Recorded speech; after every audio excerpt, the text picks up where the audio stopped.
Provo, provo. Si intende? Scusai, grazie. Beniveniasa e beniveniusu. Prima de incominciare, io voglio dire grazie posai aisettau, poita commenti biesi noi un pago sul logo in forasa, sun pepari, esti strintu, esti un pago difficili a udire do tu isfrimasa e nominisi, poita seisi medasa. È bello abiri do tu questo pubblico.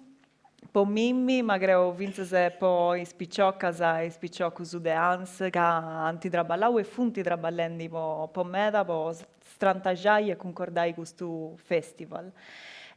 Tandusu, non si vatsu a isettai ancora e incomenzausu luego. Saluti a tottusu, beniveniasa e beniveniusu a ANS Talk. Deus eu Daniela Vitellaro e appa presentai tu sa serada in sardu campidanesu, commenti seisi intendendo, e taccia di attusu.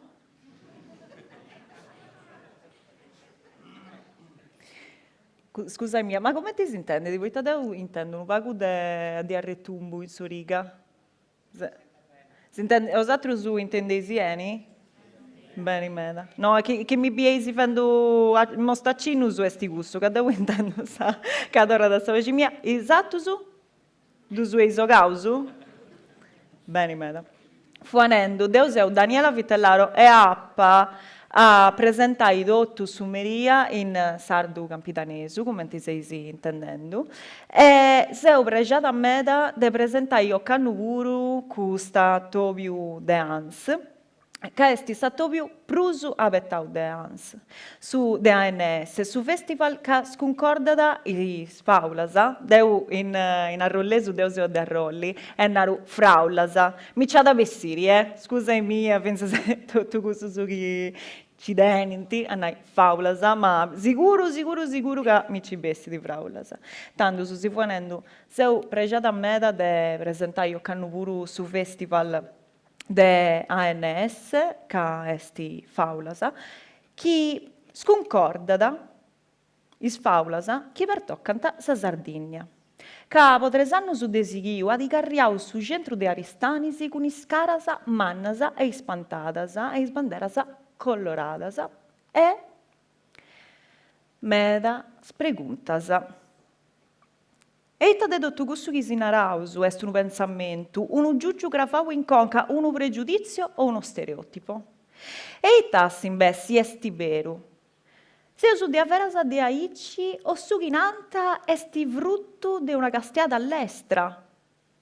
Mancai de forasa. Faulasa, chenza de cicai iscusasa contada e chiniseusu e commenti bieusu. Unu festival podottu is sardasa e is sardusu, uno sprigu mannu po si castiai a regionai in pizzusu dei gussusu ca pensausu de essi. Una baga podottusu po si castiai in un'altra maniera, ma s'ambissia non est de arrangiai chistionisi o de ingolli veridadisi. Si scopu est a comprobai is convinzionisi chi teneusu po liberai sa duda. Deus affai con uno scanto de monologos po cicai dei sciusciai calancunu diciu in pizzusu de sa Sardigna e dei sardusu. No eisi agattai veridadisi assolutasa, ma eusu abessiri dei noi con un pago de coscienza in prusu. E ndi adessi balli a sapena. Questo festival est concordau de meda picciocasa e picciocusu de Assemblea Nazionale Sarda. Genti che istima da sa Sardigna e funti volonterisi.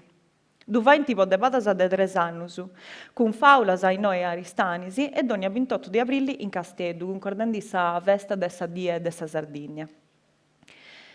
Is picciocasa de ANS funti in tutta sa Sardigna con progettus in is iscolasa, fainti eventus culturalisi e tottu con s'attrividu de torrai caballu a su patrimonio culturale, storico e linguistico. Poi fai cresci sa coscienza nazionale sarda. E a questo proposito, pronto adesso? Convido a viai in su palco Riccardo Pisu Magia, su presidente de ANS. Bene, Riccardo.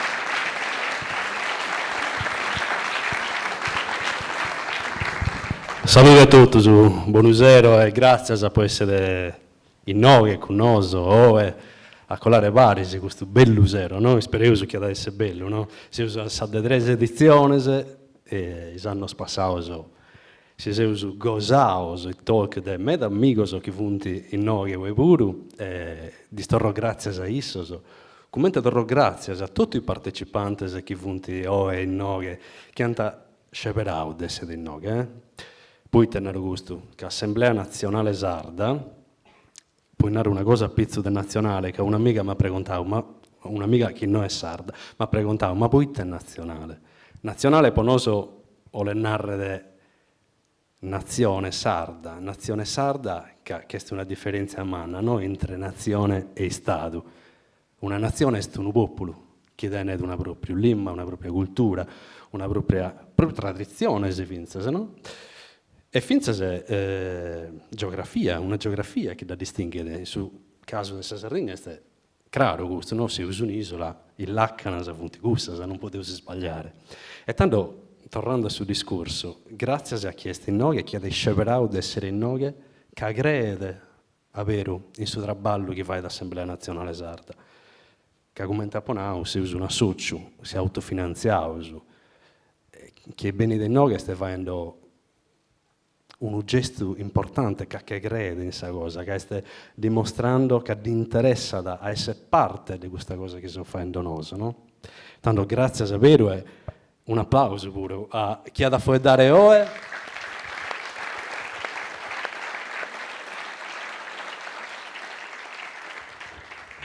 Chi ha da fuori dare ore, chi ha da già e fuori dato in esattos eventos de Sumerie e de Sumengiano, e finza è schianta fuori dare grasa, che grasa teneus un'altra die e ricca meda di eventos, no? Bio come un amico Ciccio in cui che ha fatto un traballo bello umano e che grasa da presentare, ma prude uno, ad essere un zero bello, intenso, a usare essere in satro teatro di Oristanesi, su Santo Martine, sa usa gosare con satrumerie pure. E poi questa musica, che molti spettacolo teatrale, insomma. Non manca da su. su. Ricorda un evento bellissimo, Ricca.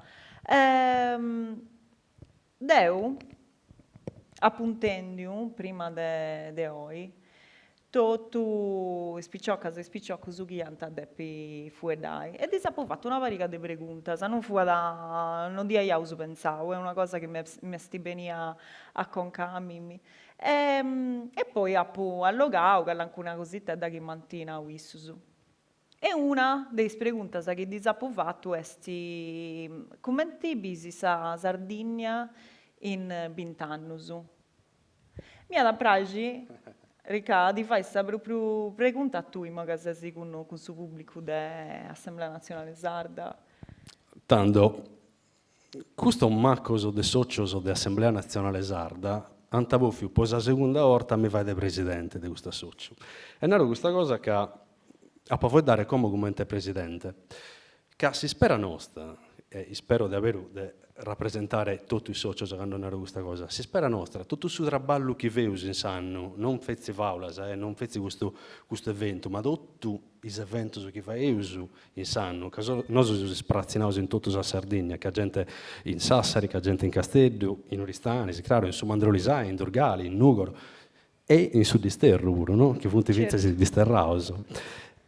E tutto il traballo di questa gente tiene una punna chiara meda, un obiettivo chiaro meda, questo deve far crescere la coscienza nazionale, far crescere la coscienza nazionale e sta narrare a tornare a conoscere tutte queste cose che a dell'umano o si scuola da non si impara da bruso, o non sa da mai imparato, no?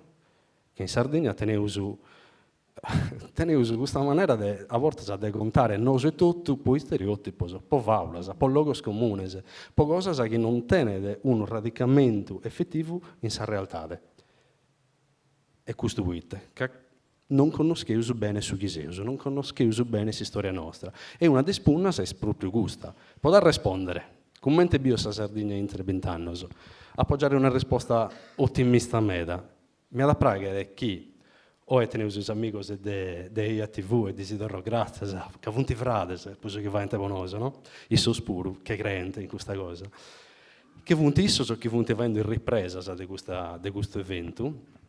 E si spera mia este che in 20 anni sa gente che anda in YouTube o che adesso magari una piattaforma nuova, no? Anda a castiare questo video e ad a pensare, dove tu è come se vuoi danno in sardo, ad a pensare, cioè, ma mica vi ha povero avere su sardo che voi dai dando. Cioè, se sono ribausano a un livello, su traballo che hanno fatto isso, e sti stati importante meda, che oggi su sardo che voi dai è per ricco meda. Questa è un'ispera, ma cioè è un'idea proprio ottimistica meda, no?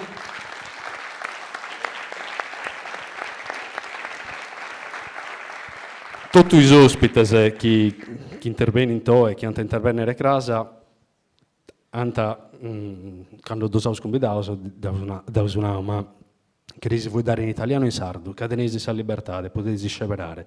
Vivevo in Sardegna adesso 2024, s'italiano este profuedau de su sardo in generazione nosa e tanto sulla sausa libertà, no? Certo. E diciamo, intendesi tranquillo, de vuoi dare tranquillamente sa lingua ghiolese.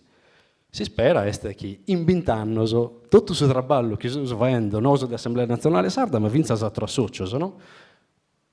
Possa da battire frutto, possa già questa possibilità di essere più competente ho provato come esempio della lingua, ma vince in tutte le altre cose che usano prima che costituiscono una nazione, un popolo, storia, musica, cultura. E tutto questo che fai vosaltros, grazie a me. Grazie a voi.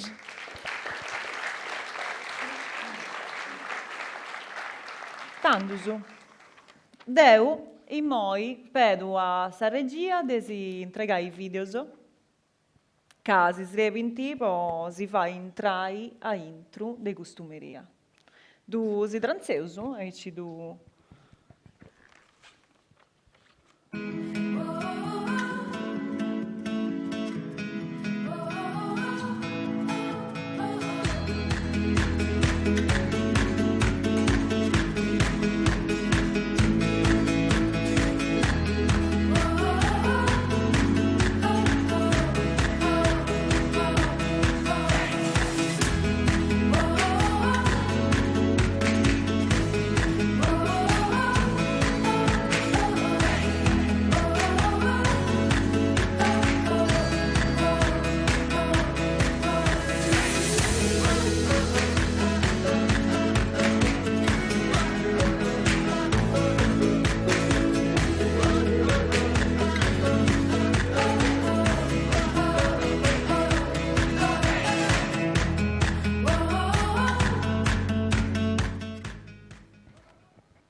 Bene, meda.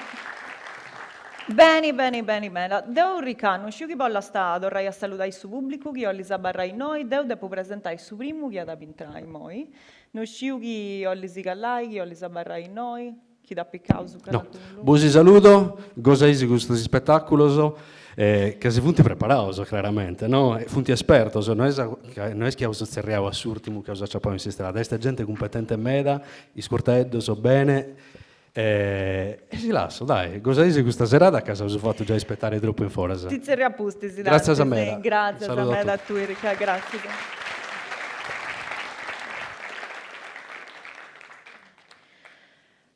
Sa Sardegna esti di avere una terra libera de ogni razza de alliga, esti ricca de logo limpius e mai cannottus. E chi ne beni di atteso potete passi là vostra prima porta? E aici o est una mirata concordata con i turisti? E chi due bifidi a tott'anno, teni di sta coscienza del suo luogo accanto bifidi o coglia da questo conto già approntato? I sardus de oi arrennescinti a si muovi in su mondo de sardus? Issu est laureato in geografia con una tesi in pizzo su dessu sopramonte. Si studio del suo paesaggio sardo est su focus de cosa sua. fai di consulenziasa e cicasa pomedasa entisi localisi, amministrazionisi ed universitadisi, fabbrichendi arrezzasa escursionistica e fendi formazioni. Esti imbodiagun su direttivo italiano desta struttura operativa sentieri e cartografia del CAI e del soccorso alpino. Esti autori de Sentieri, 42 trekking nel Supramonte, edizioni Fabula. Esti autori, pari con Renato Brozio e Domenico Ruiu, de l'Atlante del Monte Ortobene. Post'Unione Sarda ha pubblicato Sagannacca de Guidasa Camminare in Sardegna. Ma di now, ca candu esti partiu, da di fatto con i bideasa crarasa. Ma quando esti torrau con i bideasa clarissimasa. A sa pregunta, commenti bisi sa Sardegna in 20 anni, a risponditi. Malli, sempre peso, che non c'è speranza per una. Poitta, esti opinioni un vostro problema euristico. Quando pensa se dessi brava o bravo me da fare anche una cosa, quando sei sicuro me da quando pensa se proprio te dici che non potessi fattire e invece è proprio un'unica fase cazzata. Sa.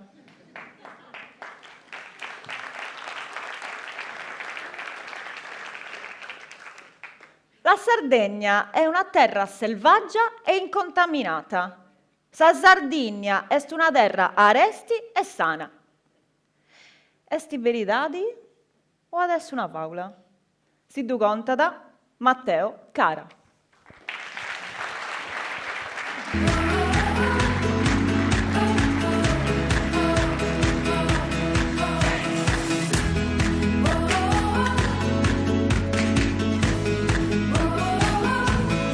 Grazie, buonasera a tutti.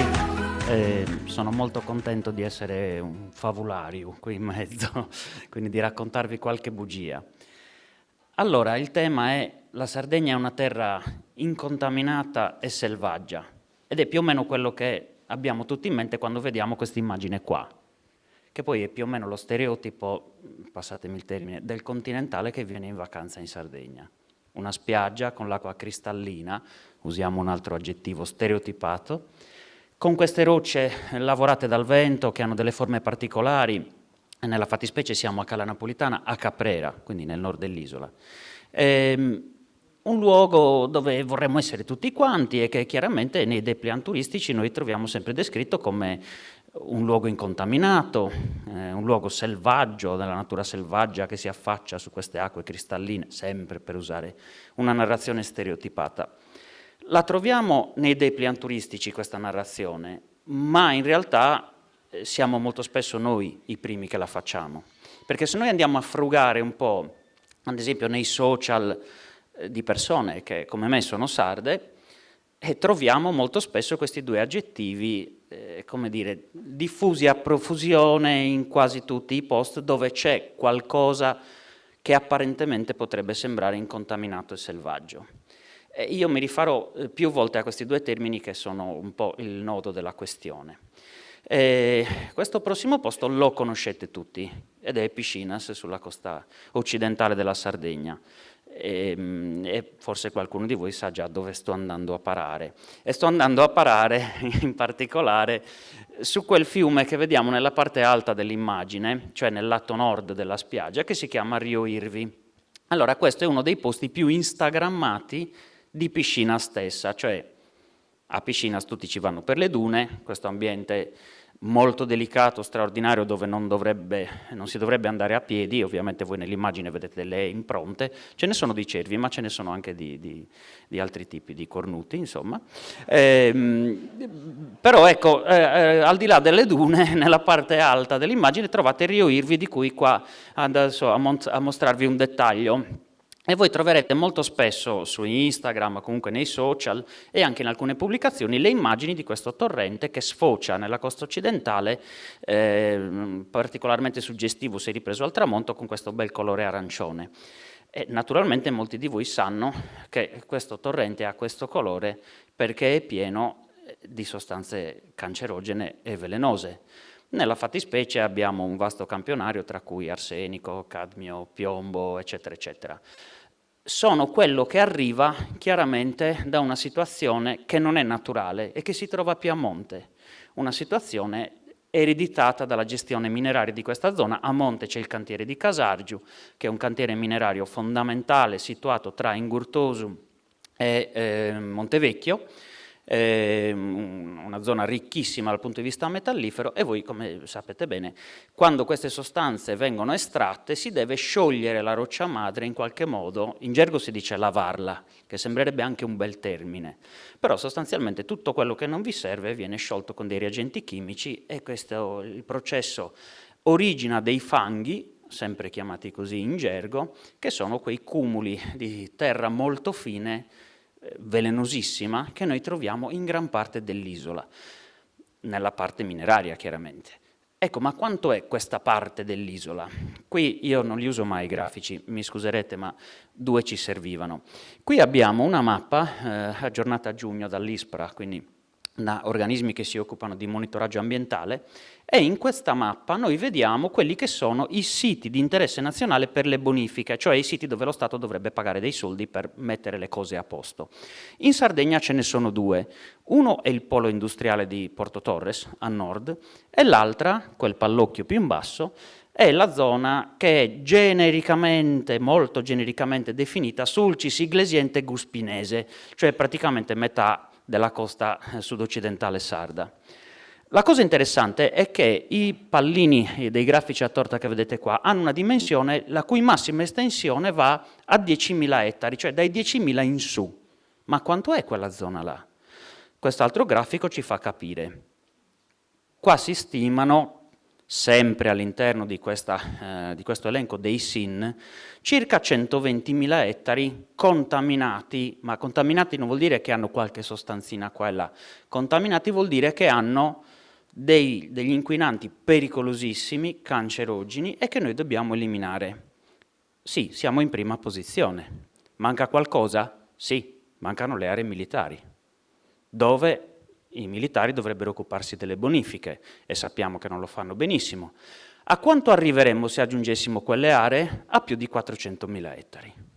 Questi sono i dati della nostra terra incontaminata. Ok? Ma ci sono delle zone tipo questa. Questo è Arenas, il cantiere di Arenas tra Flumini Maggiore e Domus Novas. Ecco qui, quelle casette che si vedono in alto più o meno, sono le case di un vecchio cantiere minerario. Voi, dal punto in cui io ho scattato la foto, non avreste potuto vederle 50 anni fa, perché lì in mezzo c'era una collina, che non esiste più, è stata tutta sbancata. Ma questa zona qua, paradossalmente, non è inquinata. È inquinata o il bacino che c'è più a monte, ma questa zona qua è semplicemente cavata. Però non possiamo certo dire che sia incontaminata. Qua c'è un'altra immagine, ad esempio, dei fanghi. Questi sono a valle del Rio Piscinas, per stare lì in zona, ho scelto un po' di immagini compresse. Questi sono proprio i fanghi, vedete che sono delle sabbie molto fini, ogni volta che piove vengono trasportati a valle e finiscono in mare, dove noi andiamo a fare il bagno normalmente.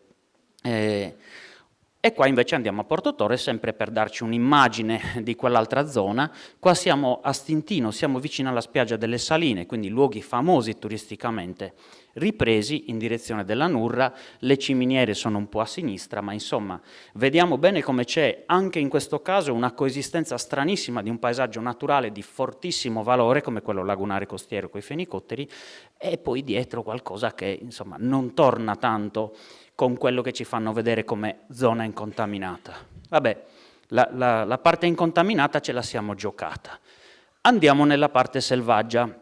E qui dove siamo? Qualcuno ha un'idea? No, non siamo nella costa orientale, siamo sempre nella costa occidentale, ma non siamo a Piscinas. Qui siamo a San Nicolò di Bugerru, tra San Nicolò e Flumini Maggiore, sempre in quella zona.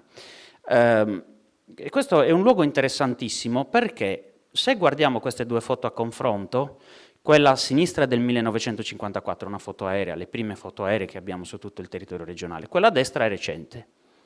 E quella duna di sabbia, come vedete, ne rimane soltanto una chiazzetta, no? Che tra l'altro si è salvata perché era usata come cava di inerti. Però la cosa interessante è che questa duna è grande più di 2 volte quella di Piscinas.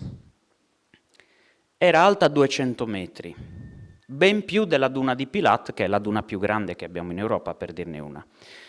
Era un ambiente straordinario, unico nel suo genere, ma noi lo abbiamo forestato. E quando l'abbiamo fatto? Beh, se vi ho detto che la foto a sinistra è del 54, lo abbiamo forestato dopo, quindi alla fine degli anni 50. E perché c'era un sacco di gente a spasso, c'erano i fondi della Cassa di Mezzogiorno, le miniere stavano chiudendo, li hanno messi a piantare alberi. Qui abbiamo un'immagine di quegli anni là, dove iniziamo a vedere già in basso la prima scacchiera, no, di queste piante che venivano piantate, scusate la ripetizione della parola, in questa duna immensa. E qua veniamo al selvaggio. Selvaggio in realtà come termine vuol dire, è legato a silva, no? Noi ce l'abbiamo anche in sardo, ad esempio a Montresta c'è Sa Silva Manna, che è un bosco che ovviamente è stato tagliato, però il toponimo è rimasto. Però selvaggio in senso lato ci dà anche l'impressione di un territorio come questo. Qui siamo sempre in Sardegna, siamo in Codole Lune, il canyon più lungo che abbiamo in Sardegna è lungo oltre 20 km, e precisamente in territorio di Urzulei. Lì a destra abbiamo la guglia di Monte Carabao e poi così via verso il mare fino a Cala Luna. Questo posto, in senso lato, l'aggettivo selvaggio se lo meriterebbe. Vedete quei boschi a sinistra dell'immagine? Torniamo sempre agli anni 50. Ce li abbiamo qui in foto. Ecco, in questa immagine vediamo delle morsicature di topo nella vegetazione, no? Ce le avete là sulla sinistra dello schermo. Quello che stiamo guardando qua è qualcosa che oggi non vedremo da nessuna parte nella nostra isola, e cioè un cantiere di carbonai. Persone che tagliavano le foreste primarie per ridurle in carbone. Ora, chiunque vada in montagna queste cose le sa, cammina sulle mulattiere dei carbonai, si riposa nelle piazzole, nelle aie carboniliche, in sardo chiamiamo osas forredas e così via. Però è impressionante notare come ancora dopo gli anni 50, in una zona che noi oggi definiremmo selvaggia, in realtà la mano dell'uomo c'era, è passata e l'ha profondamente modificata. Questo è qualcosa che è avvenuto in tutta la Sardegna e che meriterebbe, diciamo, un talk apposito. Però è interessante notare appunto come in un luogo come quello, che a noi verrebbe da dire, sì, se non è selvaggio questo, allora che cosa lo è? E invece vediamo che tutto sommato è un luogo contaminato, è plasmato dall'uomo per quanto sembri completamente naturale. Qua siamo sempre in Supramonte, questa volta nel territorio di Oliena. E qui vediamo una capanna tradizionale del pastore, dei pastori che abitavano le zone alte dei territori carbonatici di Oliena. E questa è una capanna fatta con pietre e legno di ginepro, è qualcosa che viene da questo luogo. Materiale a chilometro zero, riutilizzato da queste persone in un territorio molto aspro, ma selvaggio no, e neanche incontaminato, perché se l'uomo è andato qui, la definizione di incontaminato vuole che uno stato sia non alterato appunto da fattori esterni. E lo stesso potremmo dire anche di un nuraghe. Qua siamo a Nuraghe Ardasai, a Seui, uno dei grandi classici, diciamo così, delle immagini nel nostro paesaggio sardo. E allora a me verrebbe da dire una cosa per chiudere. Sicuramente la nostra non è una terra incontaminata, abbiamo dei problemi enormi. Sicuramente non è una terra selvaggia, almeno se ci vogliamo attenere così strettamente al significato etimologico di questa parola. Però alcune di queste contaminazioni che abbiamo sono in realtà forse la narrazione più corretta, più genuina e più consapevole che possiamo avere del nostro territorio. Capire che ovunque nella nostra isola è arrivata la mano dell'uomo, qualche volta ha fatto disastri, e alcuni di questi disastri è anche bello raccontarli per certi versi, pensiamo all'epopea mineraria. Qualche volta ci ha lasciato dei regali preziosi. E allora forse non ha senso continuare a raccontarci e a farci raccontare come un'isola incontaminata e selvaggia. Forse è giusto mettere davanti a tutto le nostre contaminazioni e dire sì, noi siamo questo, siamo una bella contaminazione. Grazie.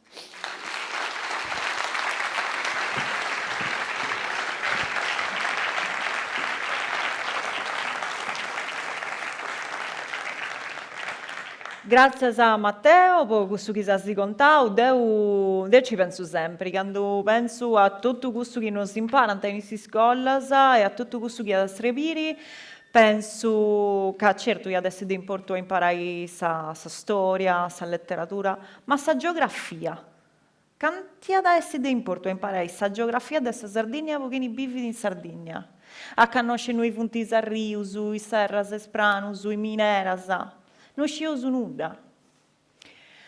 Vabbè, ma sì che usuita mantinau che depo depo andare all'estero. Ita esti una società governata dai femminas.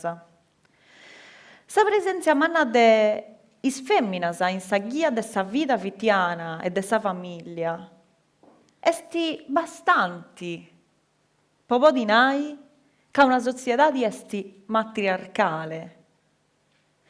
Tenni un luogo umano a intro de sa famiglia e de sa domu, vuole dinai a tenni autonomia e poteri de decidi a intro de una comunità? Si può dinai che sa condizione de sa femmina in Sardegna esti stettia melusu esti stettia melusu che in altro logosu. Issa esti dottorata in sociologia de su genere e de sa famiglia. Esti sociologa de su territorio e srevedi su Dipartimento de Scienzias Politica e Socialis e impara la sociologia urbana in iscursus de laurea magistrale in politica e società e territorio e architettura dell'Università de Castello. Is interessus de sa gica de cosa sua pertoccant i disuguaglianzas de genere in s'imperu de su logu pubblicu e in is processus de rigenerazione e inclusione sociali in ambito urbano e rurale. A sa pregunta, commenti bisi sa Sardegna in 20 annus, narada aiuto. Poi, però, narada che a sa Sardegna esistidi da quando esistidi su tempus. E di sicuro entra de 20 annus duada essa ancora. Cosa che invece si tiene di tutta poi sardus. In Sardegna vige una società matriarcale. In Sardegna comandanta is femminas. Esti veridadi? O da es una faula? Si du conta da Esther Cois.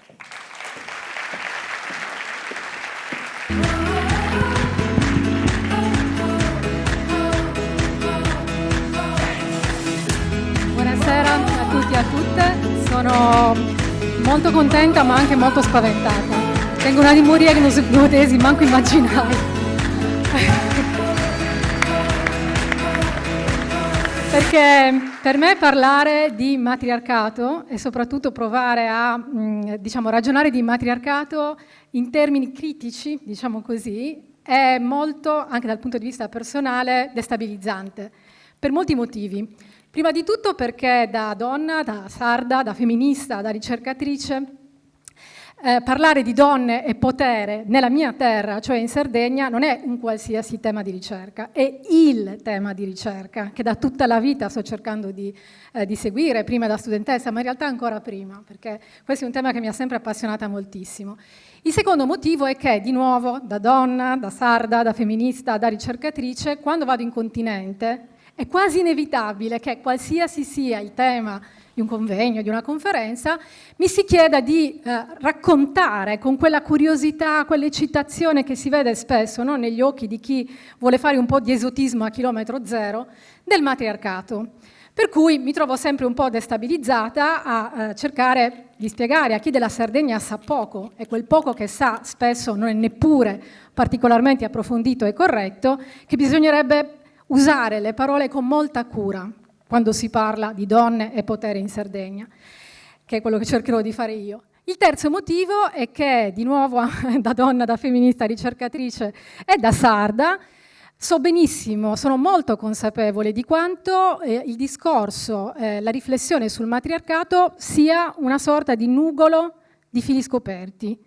Ed è difficilissimo districarli senza farsi male, come accade spesso con i fili scoperti, ed è anche difficile perdere proprio il filo della questione. Per cui ho deciso di isolare 5 fili, di questi fili tutti aggrovigliati, dai, se ci riesco, per cercare di rispondere, alla domanda: in Sardegna il matriarcato c'è stato, c'è, è vigente, in quale forma? E vorrei dire che dal mio punto di vista, più che una favola, più che una bugia, più che un falso mito, secondo me è un grosso equivoco quello che c'è dietro l'idea che la Sardegna sia stata governata da donne, che sia una società matriarcale, che lo sia stata e che in parte lo sia ancora. È un grosso equivoco e quindi, seguendo un po' come un equilibrista questi 5 fili che ho scelto, cerco di spiegarvi perché, secondo me, più che appunto una bugia vera e propria, bisogna mettersi d'accordo su una serie di cose per parlare del rapporto tra donne e potere, perché di questo stiamo parlando se parliamo di matriarcato. Il primo filo è il più difficile, secondo me, quello ha più alto rischio di restare fulminate sul posto. Il fatto che in Sardegna effettivamente il patriarcato sia stato molto attenuato rispetto ad altri contesti, non solo dell'area mediterranea, ma in generale, non significa automaticamente che ci sia stato il matriarcato. Cioè, non è che perché non c'è stato un mondo basato, o per meglio dire, c'è stato in forma attenuata, un mondo basato su asimmetria di genere in una direzione, allora vuol dire che la cosmogonia si è ribaltata e che quindi questo stesso potere asimmetrico, fatto di gente che comanda e di gente subalterna, ha solo cambiato le figure che occupavano quelle posizioni. Dobbiamo metterci d'accordo sulla natura del potere, la natura del comando e di cosa intendiamo per potere. Quindi posso già dire che è vero che in Sardegna il patriarcato, per come lo conosciamo, come costrutto sociale che definisce le fondamenta di qualsiasi cosa, dai rapporti di genere all'interno della famiglia, dai rapporti tra le generazioni, tra fratelli, tra sorelle, eccetera, per andare via via verso l'economia, verso la politica, verso la cultura, eccetera, ha avuto delle sorti molto diverse. Questo è tutto documentato e facilmente tracciabile rispetto a molte altre società e soprattutto alle società più vicine, comprese, diciamo, la maggior parte delle altre regioni che fanno parte, diciamo, dello Stato italiano, ma anche dell'area mediterranea, ripeto. Ma questo non vuol dire che il potere, per come ve l'ho definito, fondato cioè su disuguaglianze e subalternità, abbia visto figure, quelle che si chiamano le figure apicali di genere femminile, costantemente. Questo non è vero, ma semplicemente perché questa definizione di potere, che è quella di matriarcato, non è l'unica definizione possibile di potere. Ed è questo, secondo me, il grosso equivoco. Perché potere, se noi pensiamo alla parola, cosa significa? Essere in grado di avere delle funzioni che permettono di esercitare un'influenza, di lasciare un segno, di cambiare le cose. E allora se scegliamo questa definizione di potere, che però non è matriarcato, è una cosa diversa, come ricercatrice sono in qualche modo, come dire, ho la responsabilità di utilizzare correttamente le parole. In Sardegna il ruolo e la funzione delle donne, il loro poter essere, il loro poter fare, è stato diverso, specifico e lo è in parte ancora? Certamente sì. In Sardegna le donne potevano partecipare, anzi dovevano, perché anche questo bisognerebbe dire, partecipare attivamente alle sorti anche reddituali, anche produttive, non solo riproduttive, della famiglia azienda. E lo dovevano fare per una serie di ragioni molto pratiche, per una serie di ragioni giuridiche e per una serie di ragioni culturali. Prima di tutto la regola di residenza, cioè quando una persona esce dalla sua famiglia d'origine e ne forma un'altra, quella che chiamiamo famiglia di orientamento, era una regola di residenza neolocale, cioè bisognava costruirsi una nuova casa, magari vicina a quella dei genitori, ma una nuova. Per poterlo fare sia le donne che gli uomini dovevano portare delle risorse, dovevano lavorare prima di potersi sposare, il che vuol dire che l'età media al primo matrimonio in Sardegna era molto più alta rispetto per le donne, rispetto agli altri contesti del Mediterraneo. Erano donne ormai adulte, ultra ventenni, stiamo parlando appunto di una tradizione secolare, quelle che dovevano costruire insieme al coniuge che avevano scelto, perché c'era anche la possibilità di negoziare, altra novità, la scelta del coniuge, la propria loro casa nuova. Le donne potevano ereditare. In Sardegna vigeva un diritto successorio che non faceva esclusioni. Certo, poi cosa si ereditava effettivamente in un'economia agropastorale era deciso, perché chiaramente alcune cose dovevano restare necessariamente collettive perché l'economia potesse continuare, ma le donne ereditavano anche la terra e non è un caso che proprio quelle terre che erano considerate meno adatte all'attività pastorale, le terre più scabre, quelle di costa, molti anni dopo sarebbero diventate le terre più appetibili e più preziose. Vi comincio già a spoilerare uno dei fili successivi. In Sardegna noi abbiamo la più alta percentuale di agriturismi a gestione femminile. perché quelle terre, le donne che gestiscono gli agriturismi, le hanno ereditate dalle madri, dalle nonne, perché potevano farlo e l'hanno fatto. Anche questa è una forma di potere economico che bisogna appunto riconoscere. Potevano mantenere il patronimico, il cognome, anche dopo che si sposavano. Attenzione, perché nello Stato italiano questa possibilità è stata resa possibile per legge solo nel 1975, con la riforma del diritto di famiglia. In Sardegna potevano tenersi il cognome. Anzi, vi dico di più, ci sono testimonianze di casi in cui addirittura il cognome in linea di consanguinità femminile e maschile poteva essere trasmesso. Esistono anche questi casi. Altra cosa che potevano fare le donne nella Sardegna tradizionale, che in parte hanno conservato: potevano stipulare negozi giuridici, potevano fare dei contratti, potevano tenersi beni ereditati dal padre e dalla madre anche quando si sposavano, non diventavano automaticamente del marito, e partecipavano alla comunione dei beni di tutto ciò che veniva ottenuto durante la durata del matrimonio.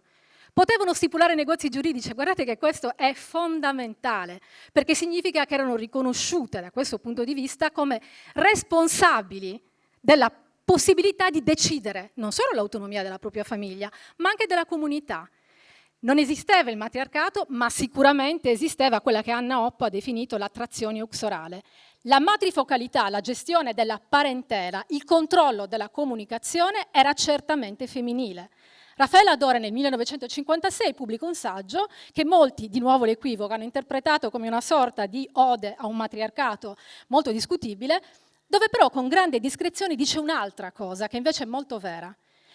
I mondi sociali della Sardegna di quegli anni, che lei studiava da ricercatrice e che quindi sento molto vicina a me, erano mondi popolati, pieni di donne nello spazio pubblico e nello spazio privato, in un mondo che per larga parte dell'anno era vuoto di uomini.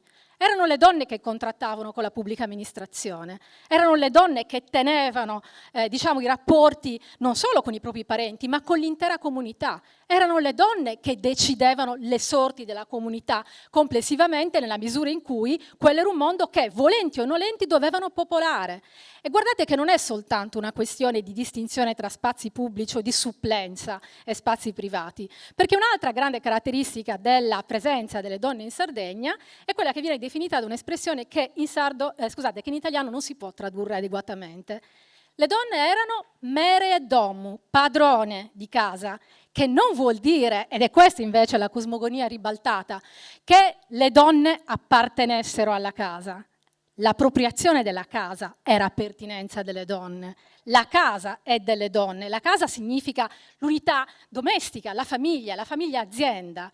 Quindi effettivamente da questo punto di vista, ma stiamo parlando di un'altra cosa, stiamo parlando di un altro tipo di potere, che è un potere organizzativo, quello che porta a gestire i soldi, la borsa comune, le risorse, le decisioni importanti che possono fare la differenza tra la vita e la morte di un'azienda e quindi anche della famiglia che vi è sovrapposta. Quindi, da questo punto di vista, è vero, il patriarcato è stato, come potete vedere, molto attenuato, addirittura la morale sessuale. C'era una frase che mi è rimasta molto impressa quando ho iniziato a studiare queste cose, quando ero più giovane, che diceva che solo in Sardegna il metro di valore delle donne, quindi la morale sessuale, non si trovava in mezzo alle gambe, ma si trovava nella mano. Perché? Per poter essere valutate, secondo quei parametri che erano vigenti, le donne dovevano essere in grado di essere merie domu, di controllare, accentrare, legare, riuscire a tenere insieme il potere della mano, ed era su questa base che la morale veniva costruita, ed è una cosa molto diversa e anche incomprensibile per gli studiosi che a lungo hanno studiato queste eccentricità senza venirne a capo. Quindi il secondo filo è esattamente questo. Non c'è stato il matriarcato, per come lo si intende dal punto di vista della gestione di un potere fatto di subalterni e persone che gestiscono in maniera assolutista il comando, ma c'è stato un insieme di possibilità d'azione, anche obbligate, perché non è che si potessero sottrarre a questa necessità di essere mere domu e quindi di gestire i compiti comunitari, che non si trova in molti altri contesti. Per trovare il modello di residenza neolocale, dove le donne dovevano partecipare alla costruzione della propria casa, bisogna andare in Inghilterra. È l'unico modello simile che ritroviamo nello stesso periodo, vagamente simile a quello sardo. Terzo filo, di nuovo l'equivoco. E allora, Eleonora? Questa è un'altra obiezione che viene spesso avanzata. Eleonora d'Arborea rappresenta certamente un modello canonico di gestione femminile, perché era di genere femminile, di un potere che era molto, solidamente connotato. Però io vorrei far notare che quando spesso si parla di Eleonora d'Arborea, è perché è una figura di un fascino incredibile ed è una figura che rappresenta quasi un'unicità storica. E ricordiamo che l'eccezione raramente è la regola. Ma nel momento in cui Eleonora assume il potere, che cosa fa intanto? Lo gestisce come lo gestiva suo fratello, Ugone III, quindi per cercare di, consolidare ulteriormente quest'idea assolutista del potere, anche dispotica, oppure mette mano a una legge che già esisteva, che era la Carta dell'Ogu, e la migliora, non tanto per consolidare il suo potere, ma le regole vigenti in tutte le comunità del giudicato, anche dal punto di vista del genere. Le norme che Eleonora introduce nella Carta dell'Ogu cominciano a liberare i servi, quindi non si occupa soltanto di questioni di genere, fa una cosa che oggi, nel 2024, chiamiamo intersezionalità, cioè parte dall'idea che le persone sono più diseguali nella misura in cui tanti parametri, genere, età, ricchezza, status socio-economico, si combinano e si mettono insieme. Nella Carta dell'Ogu, grazie a Eleonora, troviamo le prime leggi che disciplinano e sanzionano la violenza contro le donne, cosa modernissima. In Italia abbiamo dovuto aspettare il 1996 per la prima legge che avesse, questo tipo di finalità. Quindi Eleonora ha rappresentato, cioè Eleonora salva tutti. La povera Eleonora deve portare sulle sue spalle il peso di una condizione che dovrebbe essere applicata in maniera così omologante a tutte le donne che in Sardegna, come piccole Eleonore, ciascuna avrebbero gestito il potere? No. Ma non è importante, perché io in questo caso vi chiedo di guardare la luna, non il dito. Il potere di Eleonora è stato, secondo me, spesso equivocato come un potere maschile, anche con le migliori intenzioni. Giuseppe Dessì una volta disse: i due uomini più importanti della Sardegna sono stati Eleonora d'Arborea e Grazia Deledda. È un complimento? Io non l'ho mai preso come un complimento, perché la gestione del potere della parola, che portò al premio Nobel Grazia Deledda, e la gestione del potere dell'organizzazione comunitaria, che Eleonora regalò ai secoli a venire, sono due modalità molto diverse di una gestione patriarcale del potere. Non stiamo parlando di cosmogonia rovesciata, di matriarcato, stiamo parlando di un altro modo di gestire il potere, che è ben diverso. Quarto filo, c'è da offendersi quando si dice che il matriarcato in Sardegna non è stato vigente dopo le cose che vi ho detto? È un sacrilegio? È una bestemmia? È una sorta di tradimento nei confronti della nostra identità più profonda? Secondo me no, è anzi un modo per compensare il fatto che la storia della Sardegna e la storia delle donne in Sardegna è conosciuta così poco. Tutte quelle voci che non sono Eleonora, che non sono Grazia, che non hanno potuto avere la possibilità di arrivare, nella scena della storia e sono rimaste dietro le quinte, sono storie di donne che dovrebbero essere raccontate. Sono le storie delle sigaraie della manifattura tabacchi che nel 1906 vanno da Ottone e Baccaredda perché a bassi dazi, perché non possono dare da mangiare ai propri figli e trascinano dietro di sé tutta la città e tutta la Sardegna in quella rivoluzione. Sono le donne della cooperativa Levatrici Sarde che nel 1956, quando nessuno parlava di sviluppo locale, quando in Sardegna piovevano le cattedrali nel deserto dall'alto, nella politica per poli di sviluppo, iniziano un percorso che a tutt'oggi esiste, la più grande cooperativa di allevatrici donne è in Sardegna e c'è dal 1956 e raccoglie migliaia di donne che conducono, altro modo di parlare di potere e di capacità, le proprie aziende. E sono tutte quelle donne sindache che nella Sardegna e nella Barbagia, in particolare nella parte centrale dell'isola, degli anni 80 e 90, rappresentavano un'eccentricità nel nostro paese, quando per le donne non solo era difficile raggiungere le posizioni apicali, a livello governativo, ma persino nei propri comuni. In Sardegna ce n'erano tantissime. E questa storia, chi la conosce, è stata raccontata, deve essere raccontata, perché anziché nasconderci o consolarci con miti così affascinanti, soprattutto uno sguardo esterno come quello del matriarcato, dovremmo essere orgogliosi e orgogliose della storia vera che si è intessuta nella nostra terra e che continua a intessersi. Perché il quinto filo rappresenta le donne che oggi attraversano questa terra. La attraversano in modo molto leggero, passano leggere sulla terra, ma non tanto leggere da non lasciare tracce. E queste tracce dovremo imparare a riconoscerle e anche a seguirle, perché Le donne che in Sardegna oggi, per esempio, esercitano un potere sul loro corpo, perché pensate che in Sardegna la contraccezione ormonale è praticata dal 30% delle donne, la media nazionale è il 16%. Quindi un'autonomia decisionale su di sé. Il fatto che in Sardegna la diseguaglianza, anche nel mercato del lavoro, sebbene al ribasso, sia molto più limitata. Noi facciamo meglio della della Lombardia, dal punto di vista del gender index gap. Non lo dice nessuno, ma è un fatto, è dimostrato dai numeri. Quindi quello che io vorrei dire, spero di aver risolto quello che intendevo dire, cioè è un equivoco, mettiamoci d'accordo, la storia della Sardegna e delle donne della Sardegna è certamente una storia peculiare che non può restare invisibile o solo emergere carsicamente quando ci serve, a me per esempio, per fare i convegni e così via. È una storia che è fatta di donne, è fatta di madri, è una terra delle madri, non matriarcale, ma una terra delle madri, di madri con figlie anima, come Michela Murgia, di madri senza figli, come Maria Lai, che proprio grazie al potere della mano, cioè quello del legare i rapporti comunitari, nel 1981 fa la prima in assoluto a livello mondiale opera di comunità, che è legarsi alla montagna, a Ulassai. Ed è in nome di queste donne, delle sigaraie, delle sindache e di tutte le donne che piano piano hanno governato intanto le proprie famiglie che erano aziende, via via le proprie comunità, che noi dovremmo dire con orgoglio e non sentendoci offesi che il matriarcato in Sardegna non c'è stato.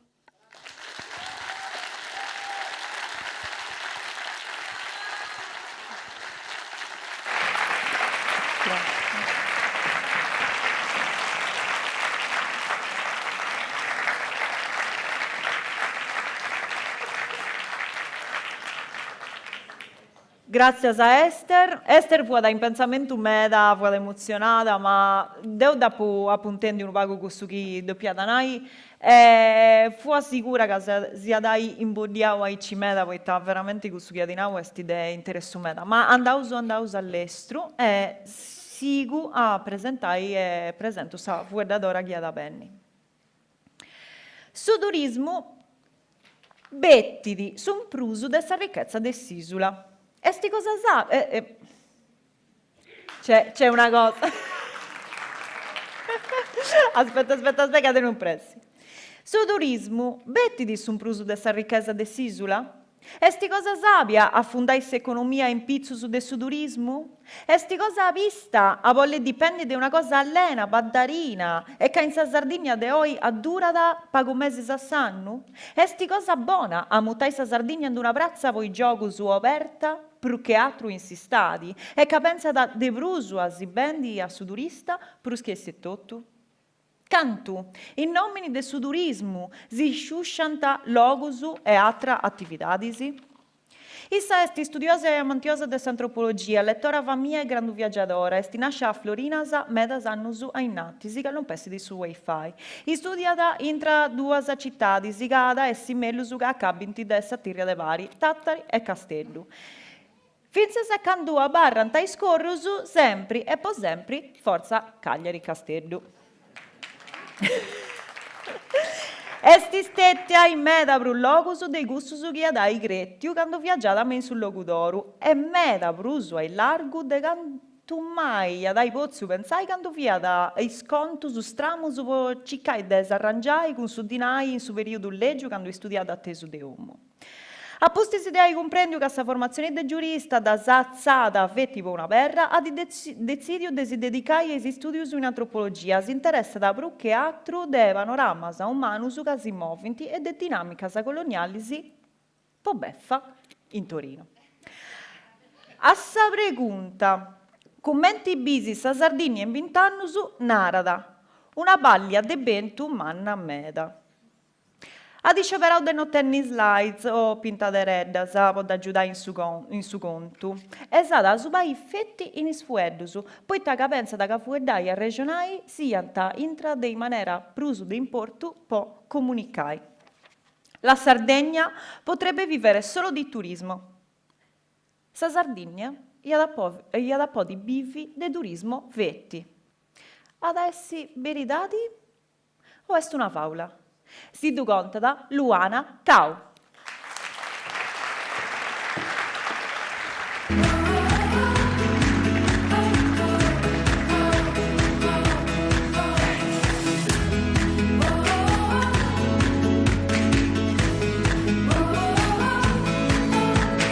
Buonasera a tutte e a tutti. Per iniziare prendo in prestito un concetto che nasce in ambito economico e viene poi ereditato dalla tradizione antropologica, il concetto di maledizione delle risorse.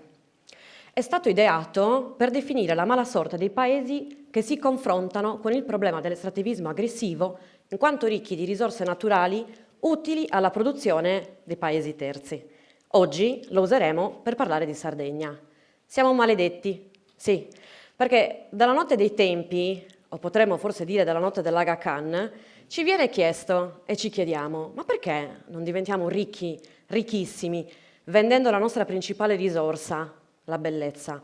E soprattutto, perché non lo facciamo tramite quel canale che rappresenta solo uno dei tanti sintomi dei tempi globali che viviamo, il turismo? Sono venuta al mondo sotto l'egida del berlusconismo, delle bandane e della Sardegna come isola a vocazione turistica. Mi sono sempre chiesta: cosa significa a vocazione turistica? Che abbiamo tutti e tutte una predisposizione a lavorare nel settore turistico? Che l'isola sia emersa dai mari per accontentare i turisti di tutto il mondo? Potremmo davvero vivere di turismo? E se sì, come? Io sono una turista nata. Ho avuto il privilegio e la fortuna di viaggiare in tanti posti del mondo e se usassi questo spazio per demonizzare il turismo sarei un ipocrita. È per questo che prima di parlare di bugia o di verità mi piacerebbe soffermarmi sull'interpretazione del luogo comune o dettato programmatico vivere di turismo. È una previsione che a me distinto genera molta paura perché mi viene da immaginarci, noi sarde e sardi, come i figuranti di un gigantesco villaggio turistico, di quelle cose terribili, dove la mattina si fa risveglio muscolare e alla sera, dopo la baby dance, gli adulti danno il peggio di sé, perché si sa, in vacanza tutto è concesso. Oppure uno scenario all'opposto, ma accompagnato dallo stesso timore, immagino una sorta di presepe dove agiamo tutti e tutte come in quello spot famoso. Lo ricordate? Ma sì, quello sull'essere solitari, istintivi, testardi, orgogliosi, di poche parole. Dai, non fatemi dire il nome perché non penso di poter fare pubblicità occulta in questa bellissima occasione organizzata dagli amici e delle amiche di Hans. Comunque c'entra una birra. E dicevo, mi immagino che diventiamo milionari tutti indistintamente in questo presepe vendendoci per l'appunto l'anima sarda. Scenari apocalittici a parte, è mia ferma convinzione che il turismo debba essere una conseguenza e non una premessa. Mi spiego, credo fermamente che le migliorie, gli aggiustamenti, le riflessioni sul come fare comunità e accogliere, ospitare, debbano essere prima pensate a misura di persona che abita il luogo e poi come riflesso permettere a un territorio di guadagnare da chi viene a visitare la terra in veste di turista. Perché allo stato attuale il fermo immagine principale che ho io del turismo è quello del lavoro nero, del lavoro povero, quello di giovani, ma anche tantissimi meno giovani che non trovano una collocazione stabile nel mondo del lavoro. Sono le spiagge che soffrono il sovraffollamento nelle settimane centrali dell'estate, provocando gravosi danni all'ambiente, e i tentativi disperati dell'interno di attirare i turisti con riti decontestualizzati che perdono di senso. Allora sì, se questo è il tipo di turismo che teniamo a mente nell'analisi del tema, potremmo vivere di turismo? È una bugia, e anche di quelle grosse. Mi hanno suggerito di portare dei dati a sostegno di questa tesi e io dai dati sarei voluta partire. Eppure in rete i dati sono poco aggiornati, scostanti, oscuri. Tendono a mutare a seconda dell'intenzione politica che devono sostenere. Dati più che positivi delle grandi confederazioni del settore che inneggiano alla crescita del numero degli arrivi, alla costruzione di nuove strutture alberghiere con particolare attenzione per quelle di lusso e dati disastrosi per chi deve criticare l'operato degli assessorati dedicati al tema. Allora porterò, per quanto poco oggettiva e scientifica, una mia breve ma significativa esperienza al riguardo. Ho lavorato per una parentesi di tempo limitata in un centro per l'impiego collocato nel comune di un'area a forte trazione turistica, così viene definita. A fine ottobre, quindi al termine della stagione balneare, persone di tutte le età si recavano nell'ufficio per chiedere l'attivazione di quelle che si chiamano politiche attive del lavoro, in gergo l'assegno di disoccupazione, che si ottiene in cambio dell'impegno ad attivarsi nella ricerca di un nuovo lavoro. sono i cosiddetti stagionali, lavoratori e lavoratrici on-off che in minima parte per scelta, ma in misura quasi totalizzante, sono sardi e sarde che dipendono dal circolo vizioso del turismo principalmente balneare legato ai mesi estivi. Penso altresì all'ingresso dell'aeroporto di Cagliari nella rete delle compagnie aeree low cost, che ci hanno sicuramente permesso di viaggiare in tante direzioni per tariffe convenienti, ma a quale prezzo? Un esempio su Cagliari. Gli appartamenti in città ormai servono a ingrassare le tasche di singoli proprietari che, fiutando l'occasione, hanno deciso di convertire quelle che erano abitazioni per persone residenti in alloggi per turisti di passaggio, impedendo di fatto l'accesso a un affitto a prezzi ragionevoli e tante persone, giovani, famiglie, che a Cagliari non trovano più spazio o lo trovano molto difficilmente. E questo sarebbe vivere del turismo che abbiamo? Cosa accadrebbe allora se si espandesse? Se si realizzassero le prospettive macroscopiche augurate da tanti che continuano a raccontarci come un mantra del benessere che il turismo risolverebbe tutti i nostri mali? Il problema forse non risiede tanto nel turismo, quanto nel fatto che siamo noi a esserne sfruttati e non a sfruttarlo. Forse non sappiamo nemmeno bene come definirlo, come ragionarci sopra, se attribuirgli un valore puramente economico in termini di incidenza sul PIL, guadagni, percentuali, o se invece considerarlo come un fenomeno che coinvolge ragionamenti anche culturali, identitari, programmatici, capire insomma che il turismo non è un organismo a sé stante che vive di vita propria e cammina sulle proprie gambe, ma è solo la piccola parte di un mosaico pluricomposto del quale forse dovremmo cambiare le tessere perché si dispongano in un disegno finale diverso. Un disegno finale in cui la filiera del turismo sia composta di tanti segmenti, quanti ne servono per dare linfa anche agli altri settori dell'economia sarda. E per fare questo, credo che dovremmo ripartire da qualcosa di molto importante, riappropriarci della nostra narrazione. Narrarci come un luogo in cui viviamo, con molte difficoltà e intoppi a dispetto degli stereotipi della vita lenta che vorrebbero ingannare i vacanzieri. Narrarci come una terra che vanta una storia millenaria, il cui patrimonio storico, archeologico è immateriale, è poco conosciuto e poco apprezzato da noi stessi per primi. Siamo i primi a ritenere che non sia nemmeno pensabile che nelle torri delle giornate estive le persone non possano far altro che riversarsi al mare. Ora, non li mandiamo a essiccarsi a Barumini il 15 di agosto, ma nei musei c'è l'aria condizionata anche in Sardegna. Ci raccontiamo quello che abbiamo sempre sentito dire dagli altri, una filastrocca sempre uguale a se stessa, alla quale ultimamente si è aggiunta un'altra strofa, l'assalto all'interno della Sardegna alla ricerca dell'altro marchio di fabbrica della svendita del territorio, la cosiddetta vera Sardegna, provocando persino la chiusura di siti naturalistici sconosciuti ai più sino a pochi anni fa. Il non saperci raccontare, o meglio, l'aver interiorizzato che siamo incapaci di raccontarci, che abbiamo bisogno che qualcun altro ci racconti, ha permesso che diventasse ovvio che non fossimo nemmeno in grado di gestirci. Per questo forse il numero delle imprese estere nel panorama turistico sardo continua a crescere e noi abbiamo bisogno di bandi come il resto al sud per sperare di far nascere qualcosa in questa terra in cui sembrano attecchire solo i semi lanciati da chi sardo non è. È appunto la maledizione delle risorse, attirare gli interessi di chiunque e non saperne, o meglio non poterne, trarre vantaggio. Siamo arrivati a metterci in scena in maniera grottesca pensando di far ripartire l'economia sarda da eventi quali il pranzo tipico con i pastori. Parlando con mio padre, che in un'operazione nostalgia dei suoi primi 20 anni dedicati appunto alla pastorizia, ha deciso di prendere parte a uno di questi appuntamenti, è risultato che si sia sentito malinconico.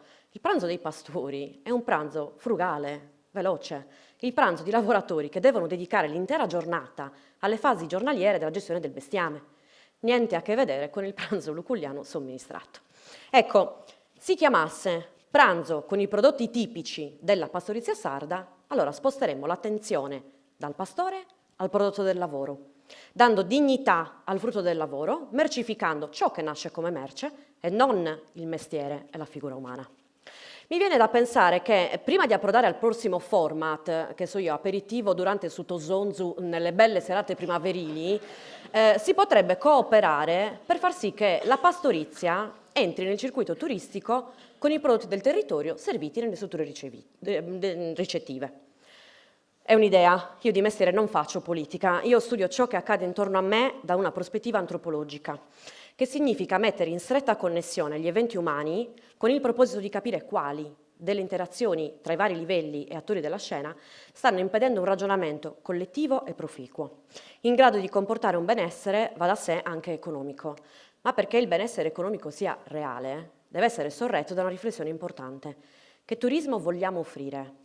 A cosa vogliamo attribuire valore economico di modo che possa realmente giovare al territorio?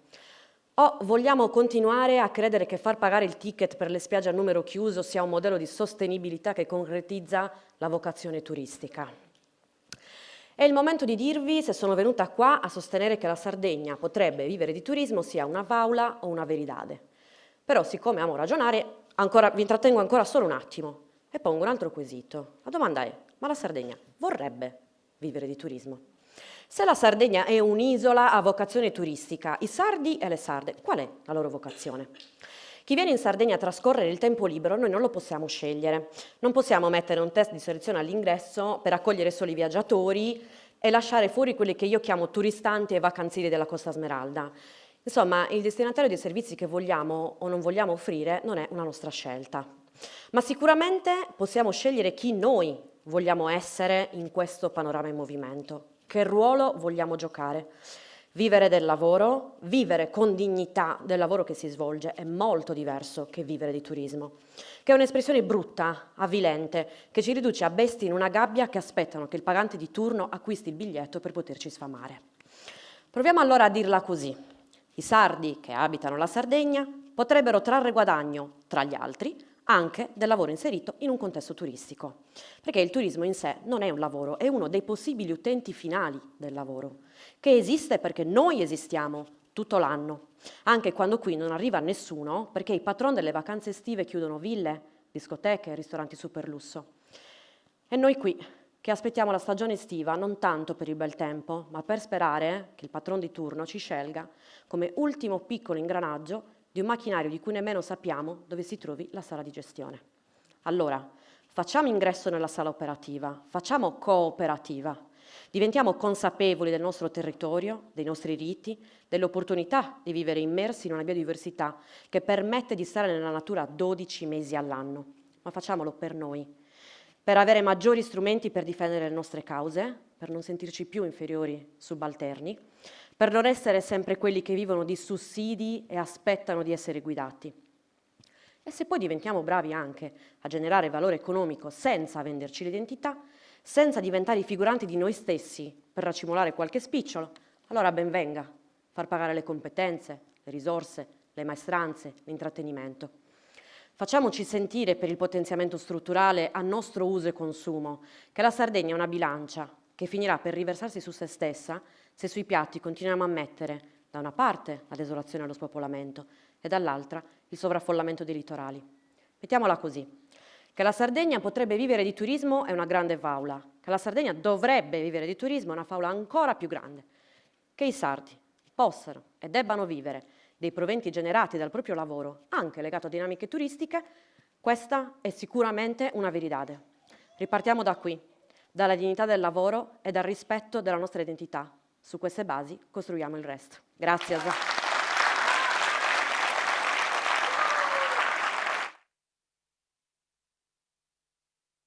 Mezzo. Grazie.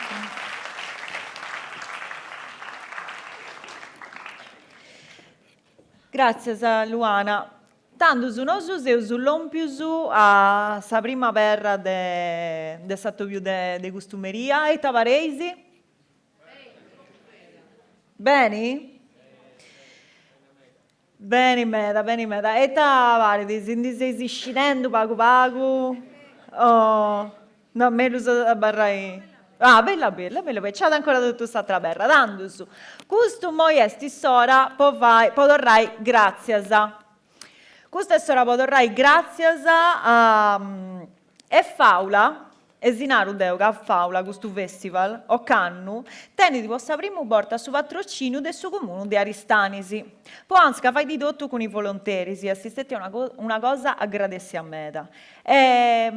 Issusu a ANS ha adottato la città di Aristanisi e fu ad ora chi Aristanisi pighessi di affille anima a faulasa.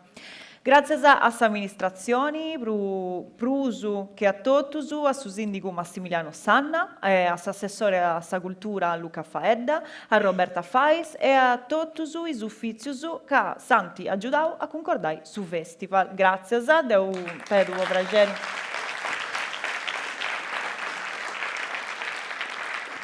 Grazie a suo manco gusto, che è sempre bello a si da regodai. Poi deu, nosu doppiosu da dai grazie a Finzasa a Elio e Fabrizio de su service, dorrausu grazie a Dorra a Eia TV, grazie. A Eia TV con le telecamere salutausu che funzionano su servizio moi in diretta, credo che a Danta Finzese a Donai Sarrezza, ringraziausu, torrausu grazie a Finzese e a Davide e a Nicola che funti noi con nosu. E faulasa però non ad attenni sentito per uno chenza del s'aggiudo del sa città e de sa desidura economica de cosa sua. Isi sponsor funti de importu meda e bolleusu bene che si bianta funti andando pure in Palamiasa e castiaidusu poita custu logusu bollenti ammentausu poita funti is attividades che anti sostegno su festival is attividades sostenenti sa cittadi e creenti in sa cultura e disiminesciti e si sostegnas de vosatrus poita esti grazie a Princesa Issa che custas cosas podenti bivi. Depu torrai grazie a totusu che sono Cindadi meda puru che non funti noi, potta si funti acciuntas a prusatradu e tanto su deo moi pigu su telefono, che ti è impromitto che dudenia abbino alcuni scrappitas invece sia posto questa niedas, mi dispiace, vabbè, mi dispiace di fare questa cosa con su telefono, ma torrausu grazie al Bar Eleonora, Ottica Santona, Brix Bar, Bar L'Officina, Pizzeria Tramonti, Mazzini Affittacamere, Ristorante Craft da Banana, SMT SRLS, Wombat Surf Skate Shop, Birroteca Gatto con gli Stivali, Caffè La Piazza, Mussura, George Hansen, Articoli da Regalo, Librid, Salone Isella, Aroma Caffè, Wind 3, di M. Barbarossa, Libreria Mondadori, Lola Mundo e Salaris Donna Chicca. Poi, aspetta che non è staccato qui noi. San Marchesa, Salaris Uomo e Oleificio Sociale Seneghe. Mi pare di che tu sa patrimoniale tutto batte in mano su grazie a Deo questo cibo scapolo mi serve.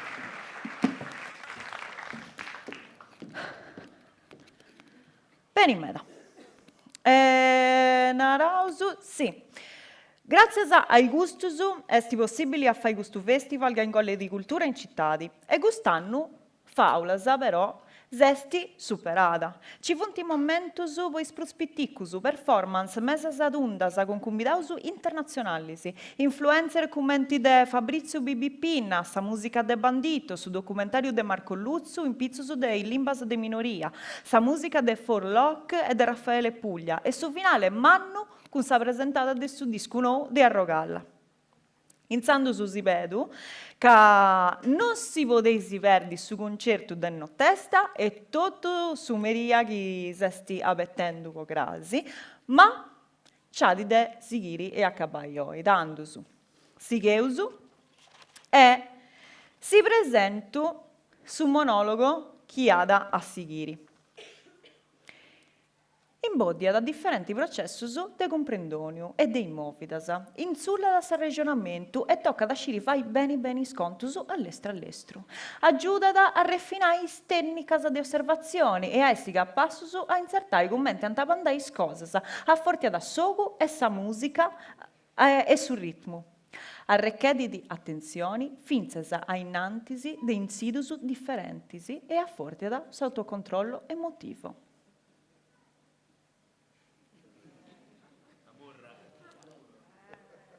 Eia, desinsertaus, io su vedendo proprio da Samurra. Non si gioca da vetta in Sardegna, ma vince in tutta Europa, Catalogna, Valencia, Corsica, Slovenia, Croazia, Nizza e Val d'Aosta, e Trentino e medas altre nazioni e comunità, perché tutto in su bacino del su Mediterraneo.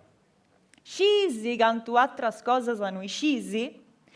Issu est imprenditore turistico, un autore de branus musicalis, de libros, de documentarius, est studioso de cultura e tradiziones popolares, est su presidente de s'associu Sociu su gioco de Samurra, casrava su gioco e strevi di podi donai caballu grazie a eventos su commenti de Murra Mundu. Cavai di Aproillai, amantioso su de tutta Europa, estis occasioni buona topiu intra de sculturas.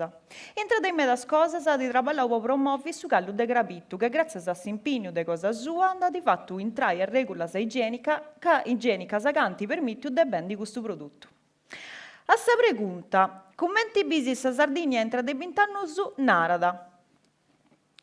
Eus superau sa fase de sa colonizzazione e eus lompiu su eguda de sa colonizzazione.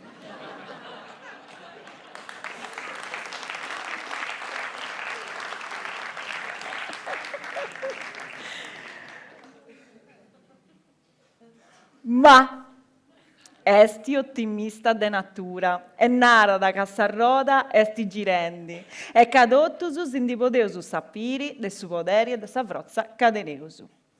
Samurra esti un gioco de homines, de rusoso e de arretradoso. Esti sa veritadi? O adesso una faula? Si tu conta da Fabrizio Vella.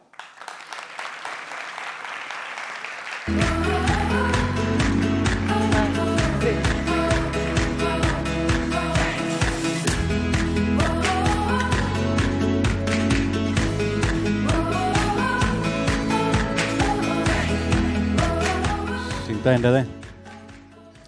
Ma poi sul cellulare no, paperi, insomma, tengo giusto battere punto so. Pare stu gioco che ma che delle cose narre tutto. Cosa meda. Già Daniela in buona parte definì che testo gioco Samurra, insomma, un certo aspetto importante. Se.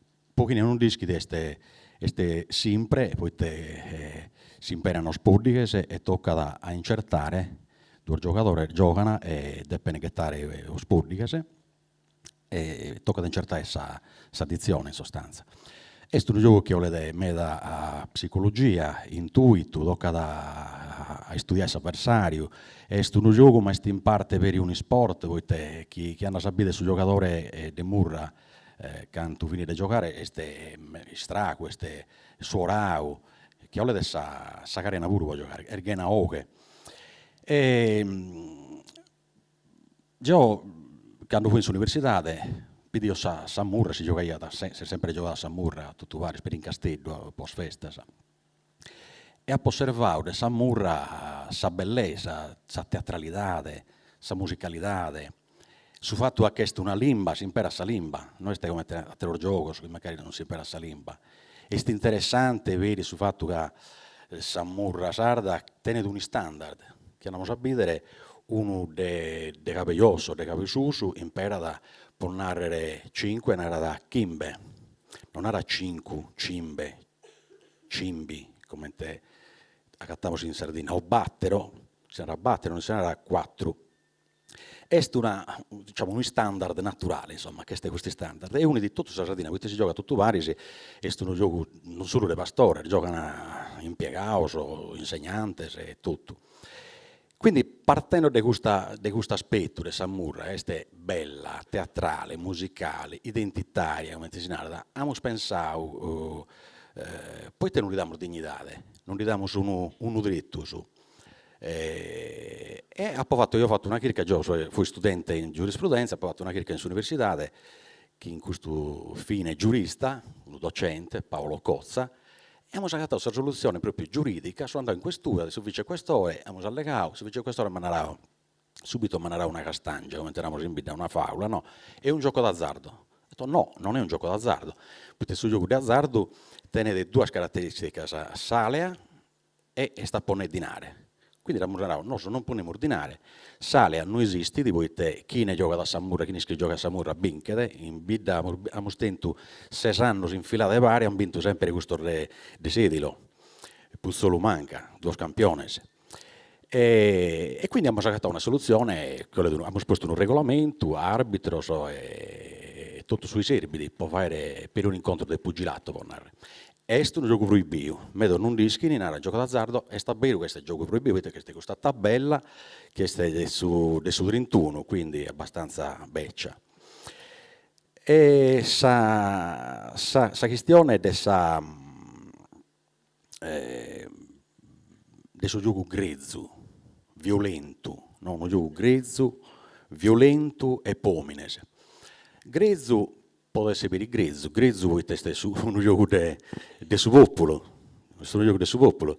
Basta un armanoso, per chi non tiene dinare, basta un armanoso, saoche, uno va con le conca e si gioca a Samurra. Quindi non deve comprare attrezzo, non serve in campo, non deve pagare l'affitto, può imparare in campo. Quindi da questo punto di vista è popolare. Este violento. Este certo, come te gioco, este viene dell'ambiente maschile, dos homines. Però la società è scambiando, e come ti si vede in questa fotografia, la società è scambiando e giocano a femmine. O hanno, su campionato, su Murramundo, come ti ha anticipato Daniela, si è giocato in Catalogna e ha vinto una coppia che in 2 uomini e una femmina. Proprio hanno vinto che in coppia e ha vinto una coppia di un uomo e una femmina. Quindi può dimostrare che insomma la società è scambiando, quindi giocano tutto canto. E sti sgrezzandosi, certo, basta sapere, noi siamo abbiamo aiutato docenti, professori universitari che hanno inserito Samurra in didattica, hanno considerato una bellissima attività dello spippio, su cui te lo si spripilla, poi te fai bessire a campo la personalità del suo spippio. Mi subengi una mamma mi ha narrato, dai quando giocando a Samurra, figlio mio è spruso, prima fu scungiato, come stai pruso aperto, applicare un poco di sicurezza. Quindi teniamo addirittura un progetto che in sull'università abbiamo stipulato un protocollo che sull'università di Dattari, di Castello e di su Michigan può studiare, pensare, studiare Samurra sarda, mascamente Samurra sarda. Vedete, Samurra sarda e a Murra spuro, tenete questa caratteristica, este sichia, non si può bloccare. Che andiamo a vedere lo catalano, perché ogni popolo tiene una murra differente, pone del s'animus uno. Questa catalana che è bella e tutto, tiene una teatralità, però è meda lenta, da bloccano, si arrimano, ti furri una spalla, e poi si chiama a giocare. Samurra sarda invece è meda musicale, teatrale, e si chiama, non ti può essere, la persona tiene la gioca, non ti può arrimare. Quindi questa caratteristica, questa capacità del suo giocatore di elaborare un numero in poco tempo, è l'elemento importante per questo studio. Hanno fatto un convegno in Ortullè, San Nicolau, già per rispantato. Questo professore ha fatto un lavoro impressionante, in un campo cose meda interessanti, come funziona la conca dei cristiani, dei uomini. È un progetto che io chiaramente gli ha dato una mano a giudo, gli ha dato finanziato. As faulas a Inghirio de Samurra furono medas, non è questa questione solo che è grezzo o violento, ma dopo viene considerato un gioco di azzardo. Gallo come? Ma è un gioco d'azzardo? No, non è un gioco di azzardo, è 2 che da Samurra bogadas. S'altra faula che gira da mascamente a sinizio, poiché noi abbiamo fatto, in solo 98 abbiamo fatto sul campionato sardo, poi nos scumbidano in questa bella radio, che vuol dire Radio Press, può allegare in collegamento con Corsica, che vuol dire Angelo Porro, su direttore del Radio Press, alleghiamo in Corsica e allegando in radio, proprio in diretta, Stella Guelfucci, questa vicina de Cervioni, e narra ma anche noi abbiamo la morra, ma perché non venite che organizziamo il torneo di morra in Corsica? Quindi e già in musacata un altro. E fummo convinto, sono che te succede che non cadene non bessiamo resta terra nostra, tocca sempre a si relattare, a si pompiare in foras. Quindi scoprimo, o scorso, siamo parentesi, in scorso, siamo parentesi strintos, che è Samurri qui pure. No, dopo scoprimo, bella bello, che Samurra si gioca da tutto in mezzo luogo. È un gioco che sta barrao, Gionaro, mi agrada narrare, este a barrao in os ambientes rurales, in arbades, magari, in Alpi Marittime, in Francia, o profonda Aragona, o in una idichedda di pescadores in Catalogna. Este è un gioco che è proprio l'Europa vera, di popolo, no? E non per una telefonata, ma di scossimento.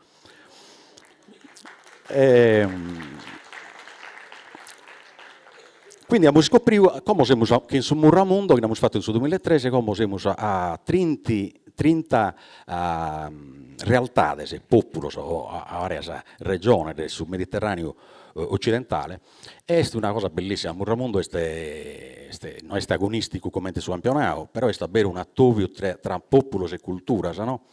In tempo reale è pare più importante pure, insomma, che i popoli che non funo spilisados, che non lo so, confondono i popoli, in genere si comportano bene, fanno commercio e tutto satto che si deve fare, non fanno guerra. Infatti, il slogan, insieme a questa maglietta Murramundo, ma avremo spesso t-shirt che da Murbendio parecchia scoppia, fate la morra, non fate la guerra, no? Giusto può brullare. Satero un'altra castangedda, ma non solo in Ortulè, infatti potevamo andare, ma noi su invito andiamo a Castangia, ispiggiula Castangia, faula, spornare faula. Un'altra faula è un gioco romano, e no, non è un gioco romano. Qui, vabbè, siamo in fase di esaltazione della romanità, dell'imperialismo romano, però è un gioco, sul primo documento è un basso rilievo egiziano, e che è un alto dignitario di corte, quindi non un grezzo, che viene rappresentato Giovanna Samurra. Questo, giusto per questo ragionamento di Samurra. Grazie per la vostra attenzione. A ben giorno.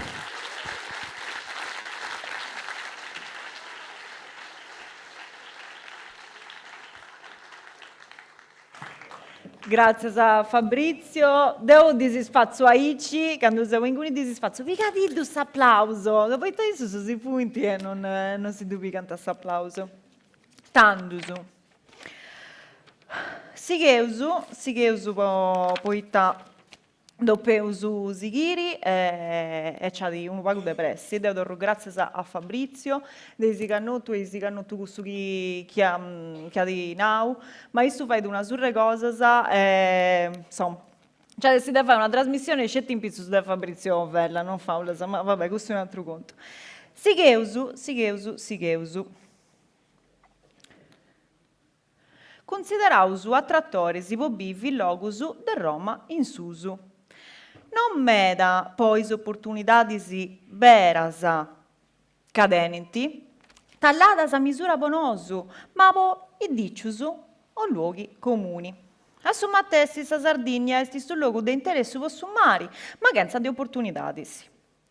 Eus userrau sulla nostra in un concetto standard. Esti bella insistati, ma su capo desuso dell'Italia e Europa occidentali funti perfetta sapo due bifi dotto sanno. In noi non due annudda, tinanta con i sogus sprammausu candunasa ca asi la sausa su sortosu capo desuso po contoniai. Commenti che sa cosa che conti di avverasa non sia da sa propria personale idea de bellezza o de disagio. Commenti scrucudai in meda ideas antigas cagasti anta sa situazione in maniera troppo levia?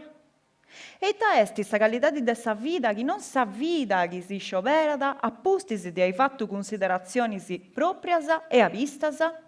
In Sardinia, a Milano, in Lapponia, in calli luogo si bolla che sia da essi pregiauso. Issa esti consulente de comunicazioni, food copywriter, social media strategy e concorda da progetto su chi contanta sa cultura enogastronomica dedotto su territorio, che voledinai a scurtai gente che traballa in questa cosa e fai di mutare ingredienti, prattusu e destinazionisi, infuedusu e immaginisi. Casa subanta in una narrazione irresponsabile e sinsilla dessa cosa de pappai e dei logosu accanto funti fattusu e de chini dusu sfaidi. Traballata con ristorantisi, entisi localisi, cantinasa, produttorisi, buttegasa, agenziasa in sarrezza e rivistasa de cosa de papai e destinazionisi. A sa pregunta, commenti bisi sa Sardigna e 20 annusu a respondidi, mia da pragi chi sia da un logo chi si pozza da sceverai, commenta dei satru logusu, chi creusu ca funti de caballo. In Sardegna non c'è niente. In Sardegna non dua nulla. È vero su? O adesso una faula? Si tu contata Jessica Cani.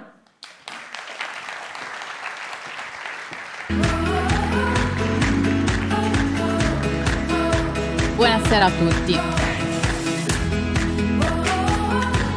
Allora, in Sardegna non c'è niente.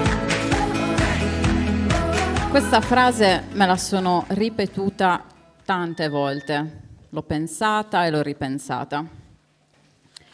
Io sono di Nugis, un paese di 1500 abitanti. Quanti di voi qui sono stati consapevolmente a Nugis? E con consapevolmente intendo che proprio avete preso la macchina e avete detto oggi vado a farmi un giro a Nugis. 1, 2, 3, 4, 5, 6. Facciamo una decina. Una decina di persone soltanto che hanno pensato che valesse la pena passare del tempo a Nugis. E io vi capisco, perché se non l'avete pensato voi nel 2024 che valesse la pena visitare questo paese, pensate a cosa potesse pensare una bambina negli anni 90 e un adolescente nel 2000 che non trovava una ragione di vivere a Nugis. Nugis è nel Sulcis, una delle aree più depresse d'Italia. Nel 2009, nel 2014 è stata con la provincia di Carbonia Iglesias una delle aree l'area più povera d'Italia. Mio papà faceva il minatore alla Carbo Sulcis. Io durante la mia infanzia praticamente mio padre non lo vedevo perché o era sottoterra oppure era a letto che riposava.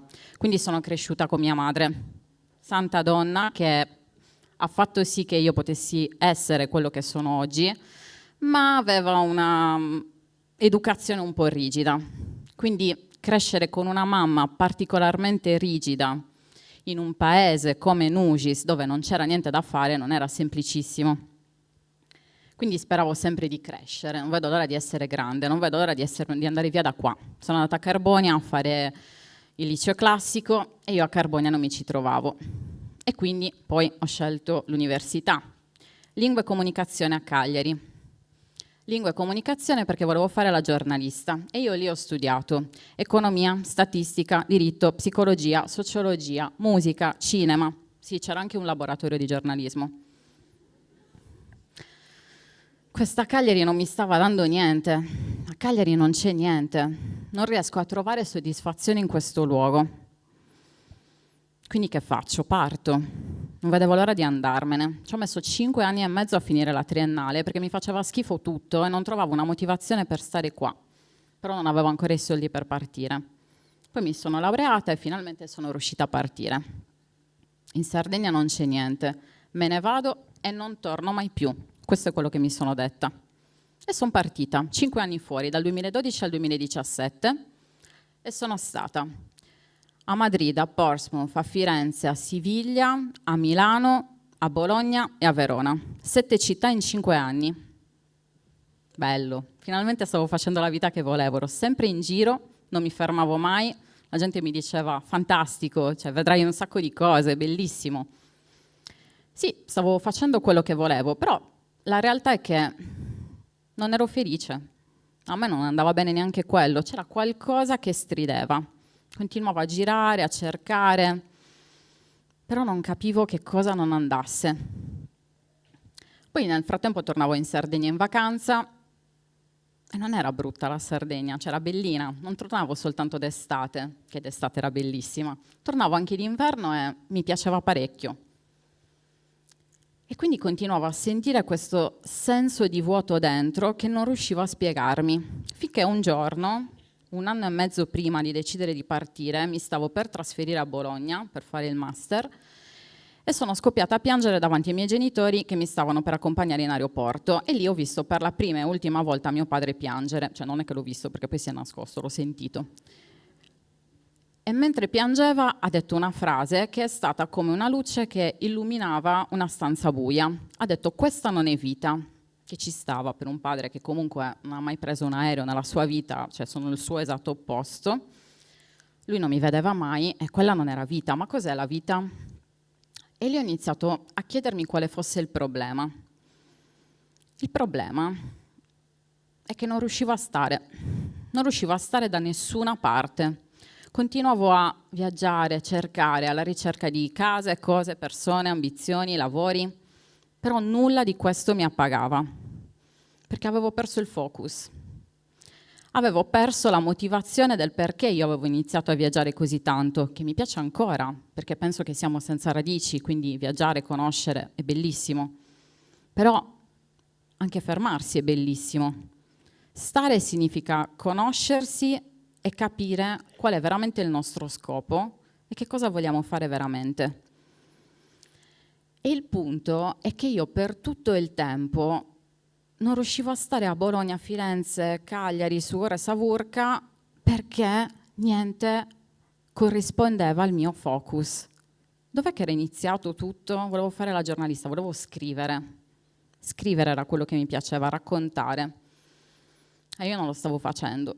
E oltretutto continuavo a dire che in Sardegna non c'era niente e continuavo a lamentarmi del fatto che gli altri non facessero. Le amministrazioni non erano abbastanza brave, l'azienda X non si promuoveva abbastanza bene, le agenzie di comunicazione non lavoravano come io avrei lavorato. Sempre gli altri. Siamo bravi, noi sardi, a dare sempre le colpe agli altri. Però io che cosa avevo fatto per contribuire a dare qualcosa alla mia isola? Niente, ero andata soltanto via dicendo che non c'era niente, ma non avevo creato un progetto, non avevo cercato collaborazioni, non avevo fatto niente. Forse era ora di provare a fare qualcosa. E quindi nel 2017 sono tornata in Sardegna per smettere di dire che qui non c'è niente e per smettere di lamentarmi. Dal 2017 al 2020 ho continuato a lamentarmi perché mi faceva schifo tutto in Sardegna, perché non trovavo appagamento in nulla. Continuavo a girare da agenzie a aziende, però niente corrispondeva a quello che io volevo veramente fare. Però, mentre ero ancora fuori, avevo cominciato un progetto di comunicazione che allora per me era semplicemente un divertimento, ovvero usavo i miei social, Instagram, per raccontare i piatti di mia madre. Era un modo in realtà per darmi una pacchetta e per dirmi: dai, prima o poi li rimangerai. Quindi tornavo in Sardegna, fotografavo, poi andavo in giro, tornavo a Verona, Bologna dove vivevo e pubblicavo e raccontavo questi piatti. E ho scoperto 2 cose. La prima era che i non sardi, a parte del maialetto, culurgione, scannonau, della cultura gastronomica sarda non sapevano niente. Ma la cosa più sconcertante è che non sapevano niente neanche i sardi. Io per esempio parlavo del mazzamurro di mia madre e la gente mi diceva: ma che cos'è questo piatto? Oppure parlavo della tratalia e qualcuno mi diceva: che bello, 20 anni che non la mangio, mi manca un sacco. E io dicevo: boh, ma questi sono piatti che per me fanno parte della tradizione, io torno a casa e queste cose le mangio tutte le volte. Com'è che le persone o non le mangiano più o proprio non le conoscono? C'è una mancanza enorme, c'è un vuoto immenso. E quell'attaccamento alla Sardegna mi ha fatto dire: beh, forse quel qualcosa che voglio creare potrebbe essere raccontare queste cose, far capire che la cultura gastronomica non è soltanto canonau, maialetto e culurgiones. Nel 2020 ho deciso di dimettermi dall'azienda per cui lavoravo, l'agenzia di comunicazione, e ho aperto partita IVA, che per una persona del Sulcis aprire partita IVA è tipo lanciarsi nel vuoto. Mio padre aveva già dichiarato fallimento. E così è nato il progetto su cui lavoro ormai da anni, che è un progetto di narrazione gastronomica territoriale. Per farlo ho cercato delle aziende, delle persone che avessero i miei stessi valori, dei produttori, degli chef, delle agenzie, dei giornali che volessero raccontare in maniera diversa la Sardegna. E il là mi è venuto quando un produttore che negli anni precedenti avevo raccontato, quando facevo tutto gratuitamente, perché tutta la promozione che avevo fatto all'inizio avveniva gratuitamente, mi aveva detto: ti voglio pagare per raccontarmi. Avevo usato proprio queste parole e nel 2020 questa cosa ha iniziato a essere possibile, ma nel 2017, quando sono tornata, al massimo mi avrebbero detto seguimi la comunicazione. Invece qualcuno che dice voglio che tu mi racconti, ti fa capire che forse un minimo impatto nel territorio è avvenuto e che forse le cose stanno cambiando, che le persone hanno bisogno di storie e alle persone mancano le loro storie, vogliono essere raccontate. Da lì ho avviato questo progetto, ma non lo potevo fare da sola, perché in un territorio, quando ci trasferiamo, quando decidiamo di viverci, non siamo soli, siamo circondati da altre persone che come noi hanno dei valori e quelle persone sono il fuoco del territorio e solo con gli altri possiamo cambiare realmente un territorio. E quindi ho cercato sempre di creare delle collaborazioni fra le varie persone con cui lavoravo, cercando di mettere in contatto quanto più possibile le varie aziende, a volte a pagamento, tante volte gratuitamente, perché vedere un territorio cambiare ti dà modo di vedere che la tua scelta è quella corretta e che in quel luogo forse ci puoi vivere veramente. C'è una frase che mi piace moltissimo dell'Eleganza del Riccio che dice: dove si trova la bellezza? Nelle grandi cose che come le altre sono destinate a morire, oppure nelle piccole che senza nessuna pretesa sanno incastonare nell'attimo una gemma di infinito? Questa questione del riccio io l'ho trasferita nelle spine del fico d'India. Il fico d'India per me era il simbolo di me che me ne andavo dalla Sardegna, perché un frutto di fine estate, quindi io in estate ci stavo tanto bene qua, era l'ultimo frutto che mangiavo prima di andarmene. Ma prima di arrivare a quella polpa dolce c'era tutta la sofferenza dietro di doversi pungere con quelle spine. Abbiamo visto sempre come belli e attraenti i luoghi da Roma in su, mentre quelli da Roma in giù, isole comprese, erano quelli belli soltanto d'estate. Il punto è che è tutta una questione di scopo. Noi che cosa vogliamo? Giovanni Gusai, che parlerà dopo di me, nel suo libro Come in cielo così in mare, dice una frase sulla Sardegna che recita: c'è sempre un tutto pieno o un tutto vuoto. Il punto è trovare il compromesso fra le due cose, perché dove è tutto vuoto hai ancora possibilità di costruire qualcosa. Invece dove è tutto pieno, che cosa costruisci a fare? Vedere nella Sardegna un'opportunità proprio perché ci sembra che non ci sia niente è l'unico modo per farla cambiare. In Sardegna non c'è niente, in Sardegna c'è tutto, è solo una questione di consapevolezza. Non è la Sardegna la scelta è capire che cosa vogliamo noi e colmare il vuoto che in realtà è dentro di noi. Nel momento in cui capiamo che cosa vogliamo veramente fare, c'è la Sardegna, ci sono altri luoghi, tutto può essere il luogo in cui vivere e la Sardegna è una scelta.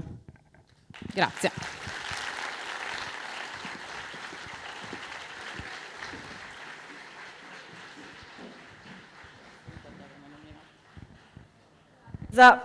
Grazie a Jessica. Tanto su dati già cerimoniamo issa, ma di fatto su spoiler, ma va bene. Du presento luego. Ci sei, sì? Bene. E ta sentiveu dessa letteratura? Poi ta legeu i libros, poi ta scrieu i libros. È vero che la letteratura sarda è di livello alto e che sa confirma dei gusti funti pubblicazioni de medas autoras e autori sardos con domos de imprenta italiana sa manna sa meda? Che le funti dicius che limitano sa comprendoria dessa letteratura sarda? Isso ligidi, scridi e bividi in Sardegna. Nasciu e pasciu in Nugoro, esti unu filosofo e si conta da meteoropatico, un personaggio inventau che conta da storias spassiosas che si ispirant a sa vita di avverasa, commenti dedottu is storias inventadas. Ha iscritto come in cielo, così in mare. Romanzu in calli forroga da temas che pertoccant a sa gica de s'identidadi e s'accappiu con sa terra e arrennesciri a torrai sa complessità de sa vida e dei sentidus de hominis e femminas e il bordo del mondo. Accanto conta da una offerta originaria che non est fetti sa sua. E pogusta agatta da lui dura in su podere dei storias e dessa relazioni. A sa pregunta, e tanti pensas de su colonialismo educativu, narada ca esti sa cosa veusu ca s'esti capitada. E a sa pregunta, commenti bisi sa Sardigna in 20 annus, narada ca seusu prusa vistusu e ca toccada a resisti. Scrivere romanzi sulla Sardegna è inutile. E scrivere romanzi su un pizzo su dessa Sardegna non strevidi a nulla. Esti veritadi o ad essi una faula? Si du conta da Giovanni Gusai.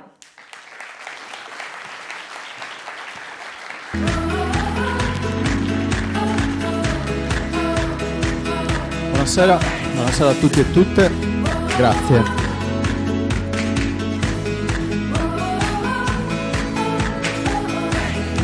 L'anno scorso, al Salone del Libro di Torino, come ogni anno, c'erano una nazione e una regione ospiti. Mi piacerebbe dire che eravamo lì in veste di nazione, ma lì ci chiamano regione, e quindi eravamo ospiti per quell'aspetto lì.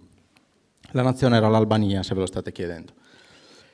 Cosa fanno regione e nazione ospite? Hanno a disposizione uno stand più grande degli altri, nello specifico la regione ha uno stand nel padiglione Oval dove succedono le cose e ha un suo palinsesto parallelo, un cartellone di eventi che è l'occasione un po' per raccontarsi, per dire qual è lo stato dell'arte, della letteratura e dell'editoria in quel determinato luogo, contesto geografico.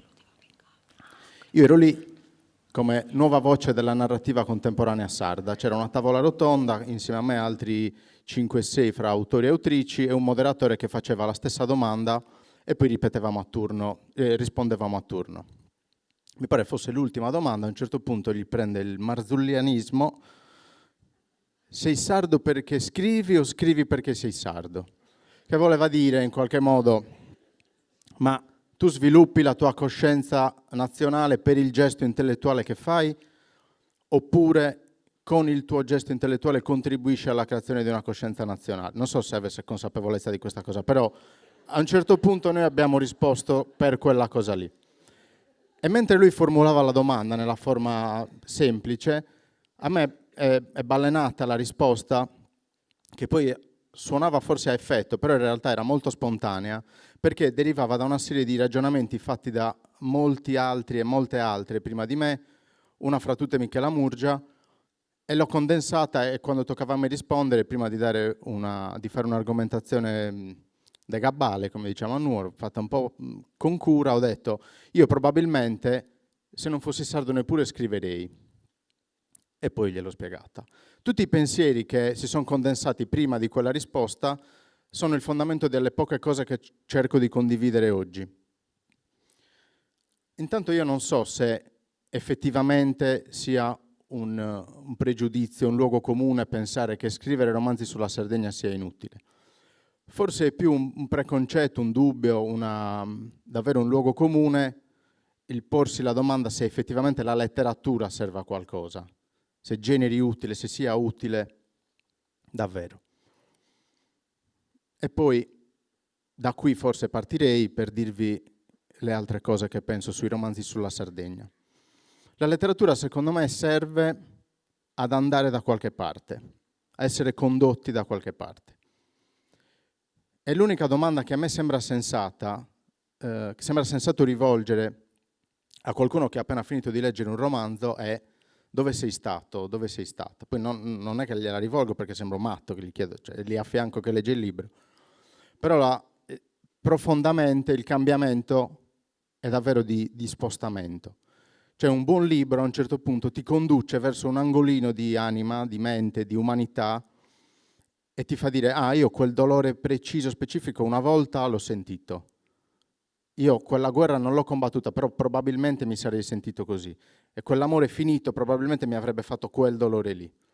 Quindi mi sposta, mi rende un po' più umano, mi riempie, mi perfeziona l'umanità, che non è una cosa da poco, mi sembra abbastanza utile. Nel mio panorama di cose utili è una delle cose più utili che ho imparato a fare. E quindi forse il talk potrebbe finire qui, perché sillogismo molto facile, la letteratura è utile, i romanzi sono letteratura, i romanzi sono utili, basta aggiungere un po' di Sardegna e vanno bene. No, l'idea di Sardegna fa la differenza e rende questa favola di Schrödinger, no? Che sia vera che falsa allo stesso momento. Perché dipende da che Sardegna ci mettiamo dentro. È molto suggestivo sempre venire in Sardegna, dall'esterno soprattutto, perché c'è questa specie di alone, tipo Isola di Lost, che ammanta il nostro territorio di mistero, di ancestrale, di antico, di fatato, di acqua cristallina, di cinghiali che si fanno il bagno, di ospitalità, di ginepri piegati dal vento, di vecchi 125enni. Tutto è vendibilissima questa cosa. Cioè ti conduce in un posto, che è un posto fisico, ma io quando parlo di dove sei stato non parlo di posti fisici, perché alla fine della lettura del libro la trama non conta, i personaggi non contano, chi è vivo, chi è morto, se si sposano, se l'assassino è il maggiordomo non conta niente. Dove sei stato è un'altra cosa. E invece sembra che a un certo punto, siccome c'è un'aura attorno agli scrittori e alle scrittrici sarde, che li fa sembrare tipo, è certo che scrivete bene, perché guarda dove vivete, cioè avete sicuramente materiale per raccontare.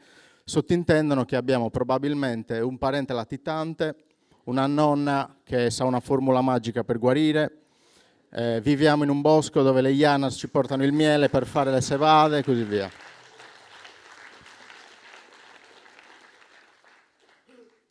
Il dramma è che a un certo punto gli autori e le autrici sarde a questa cosa ci credono. E i libri così li scriviamo e li vendiamo, ma a manetta ne vendiamo molti. E li leggiamo pure. Però quando leggiamo quel romanzo ci chiedono dove sei stato? Da nessuna parte. Dov'ero sono rimasto? Avevo un preconcetto e me l'hai confermato. Ci guardano in un modo e noi facciamo di tutto per assomigliare al modo in cui ci guardano. E questo non è che è inutile, questo è lesivo della nostra dignità, di persone, di autori, di lettori e di popolo.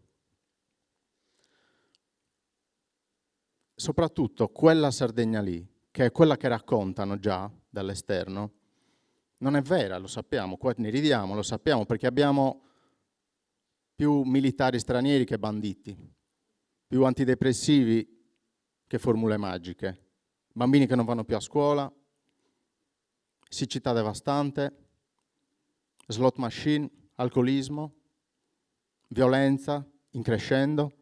Tutta questa roba è brutto, rende gretto il mestiere dello scrittore, ma è perfetta per fare letteratura. Perché dal dolore ci scopriamo più umani, dalla profondità di quando ci sentiamo piccolissimi sorgono, crescono e si diffondono i grandi romanzi. Io non credo che scrivere romanzi sulla Sardegna sia utile, io credo che sia essenziale, che sia l'unico modo di gettare pilastri dalla nostra immaginazione di persone capaci di dirsi degne quanto le altre, che abitano in altri posti, di inventare il loro immaginario personale. E dobbiamo uscire dallo schema per cui la letteratura sarda è grande perché è sarda, perché è ambientata qui. Perché sennò è come dire che il giorno del giudizio parla di Nuoro, e Colombi e Sparvieri parla di Orune, Cenere parla di Fonni. No, parlano di dove ci porta quella cosa lì, di quanto si soffre. È scritto da persone che hanno capito che questo posto è valido come gli altri per trasformarsi in una lente per generare visioni del mondo. Poi gli editori lo capiscono, perché tanto vogliono vendere i libri e già li vendono. Io quel giorno a Torino ho risposto con quella frase molto semplice, perché smettessimo, perché questo posto da sempre subisce narrazioni che hanno fondamenta dall'altra parte del mare. E invece io volevo fare il mio piccolo contributo per fare la narrazione nostra, il racconto nostro, che poi era in realtà un piccolo modo per preservare la mia libertà. Grazie.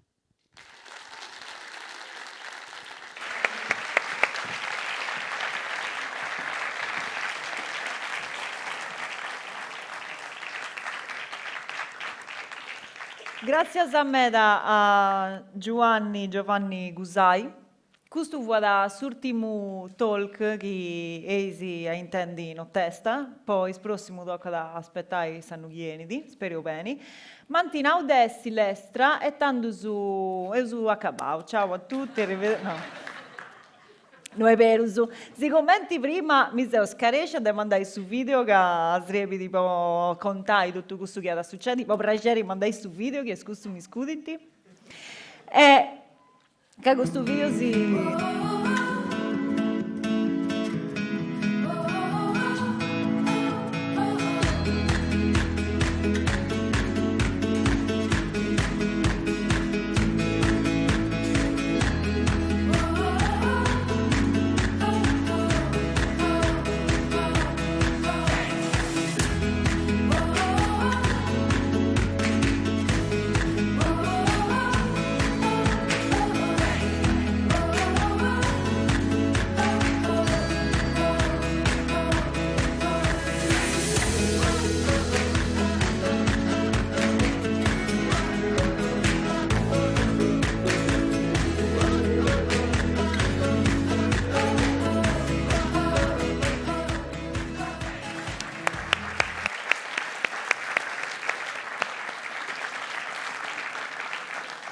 E questo vuole posamente questo che adesso succede no testa e crasi. Riccardo avvia in noi che noi acabamos un serio ci dengiu a sidorrai grazie a tutti su chi sa gente che venia in noi e Riccardo acaba due. Grazie a tutti torra, grazie a mescamente ai socios dell'Assemblea Nazionale Sarda che hanno buru antavato da Zanau 2 e funti faendo un traballo umano da antavai da crasa ancora pusti grasa e ni guida sa che bene che devo finire a pubblicare tutto questo che ho usato contare su che ho usato devo di andare a serriare a pizza palco i protagonisti tanto su avviai noi spero che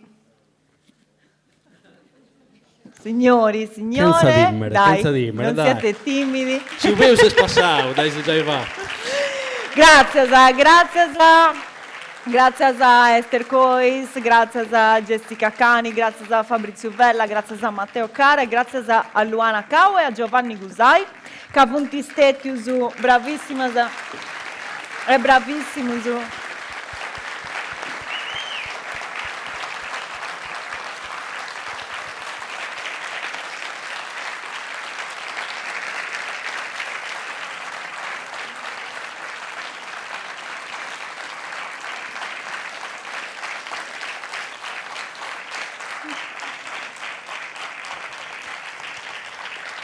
E Roberto Olianas che tenete una regalleddo che ho pensato poi protagonista sa? Grazie a Roby, grazie a poco mentire si batti umano su questa. Si funti voi uso tutto, sono funta barrauso a sipigare questo applauso. Ma esplode pure, eh? Grazie a... Ma un applauso essa se dov'è?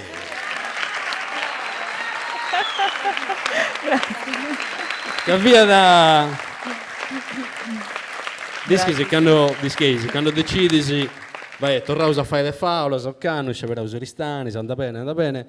E a presentare? Vabbè, a presentare Daniela, è chiaro, no? Grazie. A presentare Sanno Vassa ho fiata una sicurezza bonoso, e tanto... Grazie a vosaltros, ma grazie a tui, che sei il presidente di questo assozio che fai di veramente cose sammanna, sa... Ehi,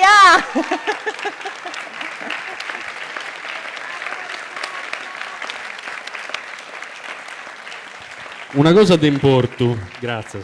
Una cosa d'importo, noi finiamo, cioè non che finiamo, tranquillo. Come andavo su teatro Santo Martine, noi sta a largo del Noghe, se usa per spago di 15 minuti, può arrivare, canta essere socio DNS, Ghiasa, che si mostrano di noi passare, come te vai. Bene, che questa occasione posatro, può guardare con questa gente, può narrare, ma voi tasanau questa cosa, cioè che tenéis una duda, come sa parte difficile, poi so bene come, benia e gue si può fare una d'asseinu, con i spicciocchi di mussura, una birra con la volpe e il luppolo, e si va a pausa una cosa, varrà uspare, si chieste sul concerto di Alfredo e del Raffaele, del Forlo, insomma... Grazie a me, da Vince, poi tento la pazienza di aspettare 45 minuti in forza di schesi, tempo tecnico, so poi hai detto. Grazie ai fotografo, non da usare prima, Michele Piras e Marco Piredda e Ficio Lucian. Torra grazie a IA TV, a Su Service e a Gianni Ledda, Sabroloco. Grazie Meda a tutti. E a su comune di Oristano. Grazie a tutti, su Sigei Mascheras, grazie a voi essere stati su esteti a noi, grazie al pubblico, non c'è adesso nulla che potete esistere, e grazie a Riccardo, grazie.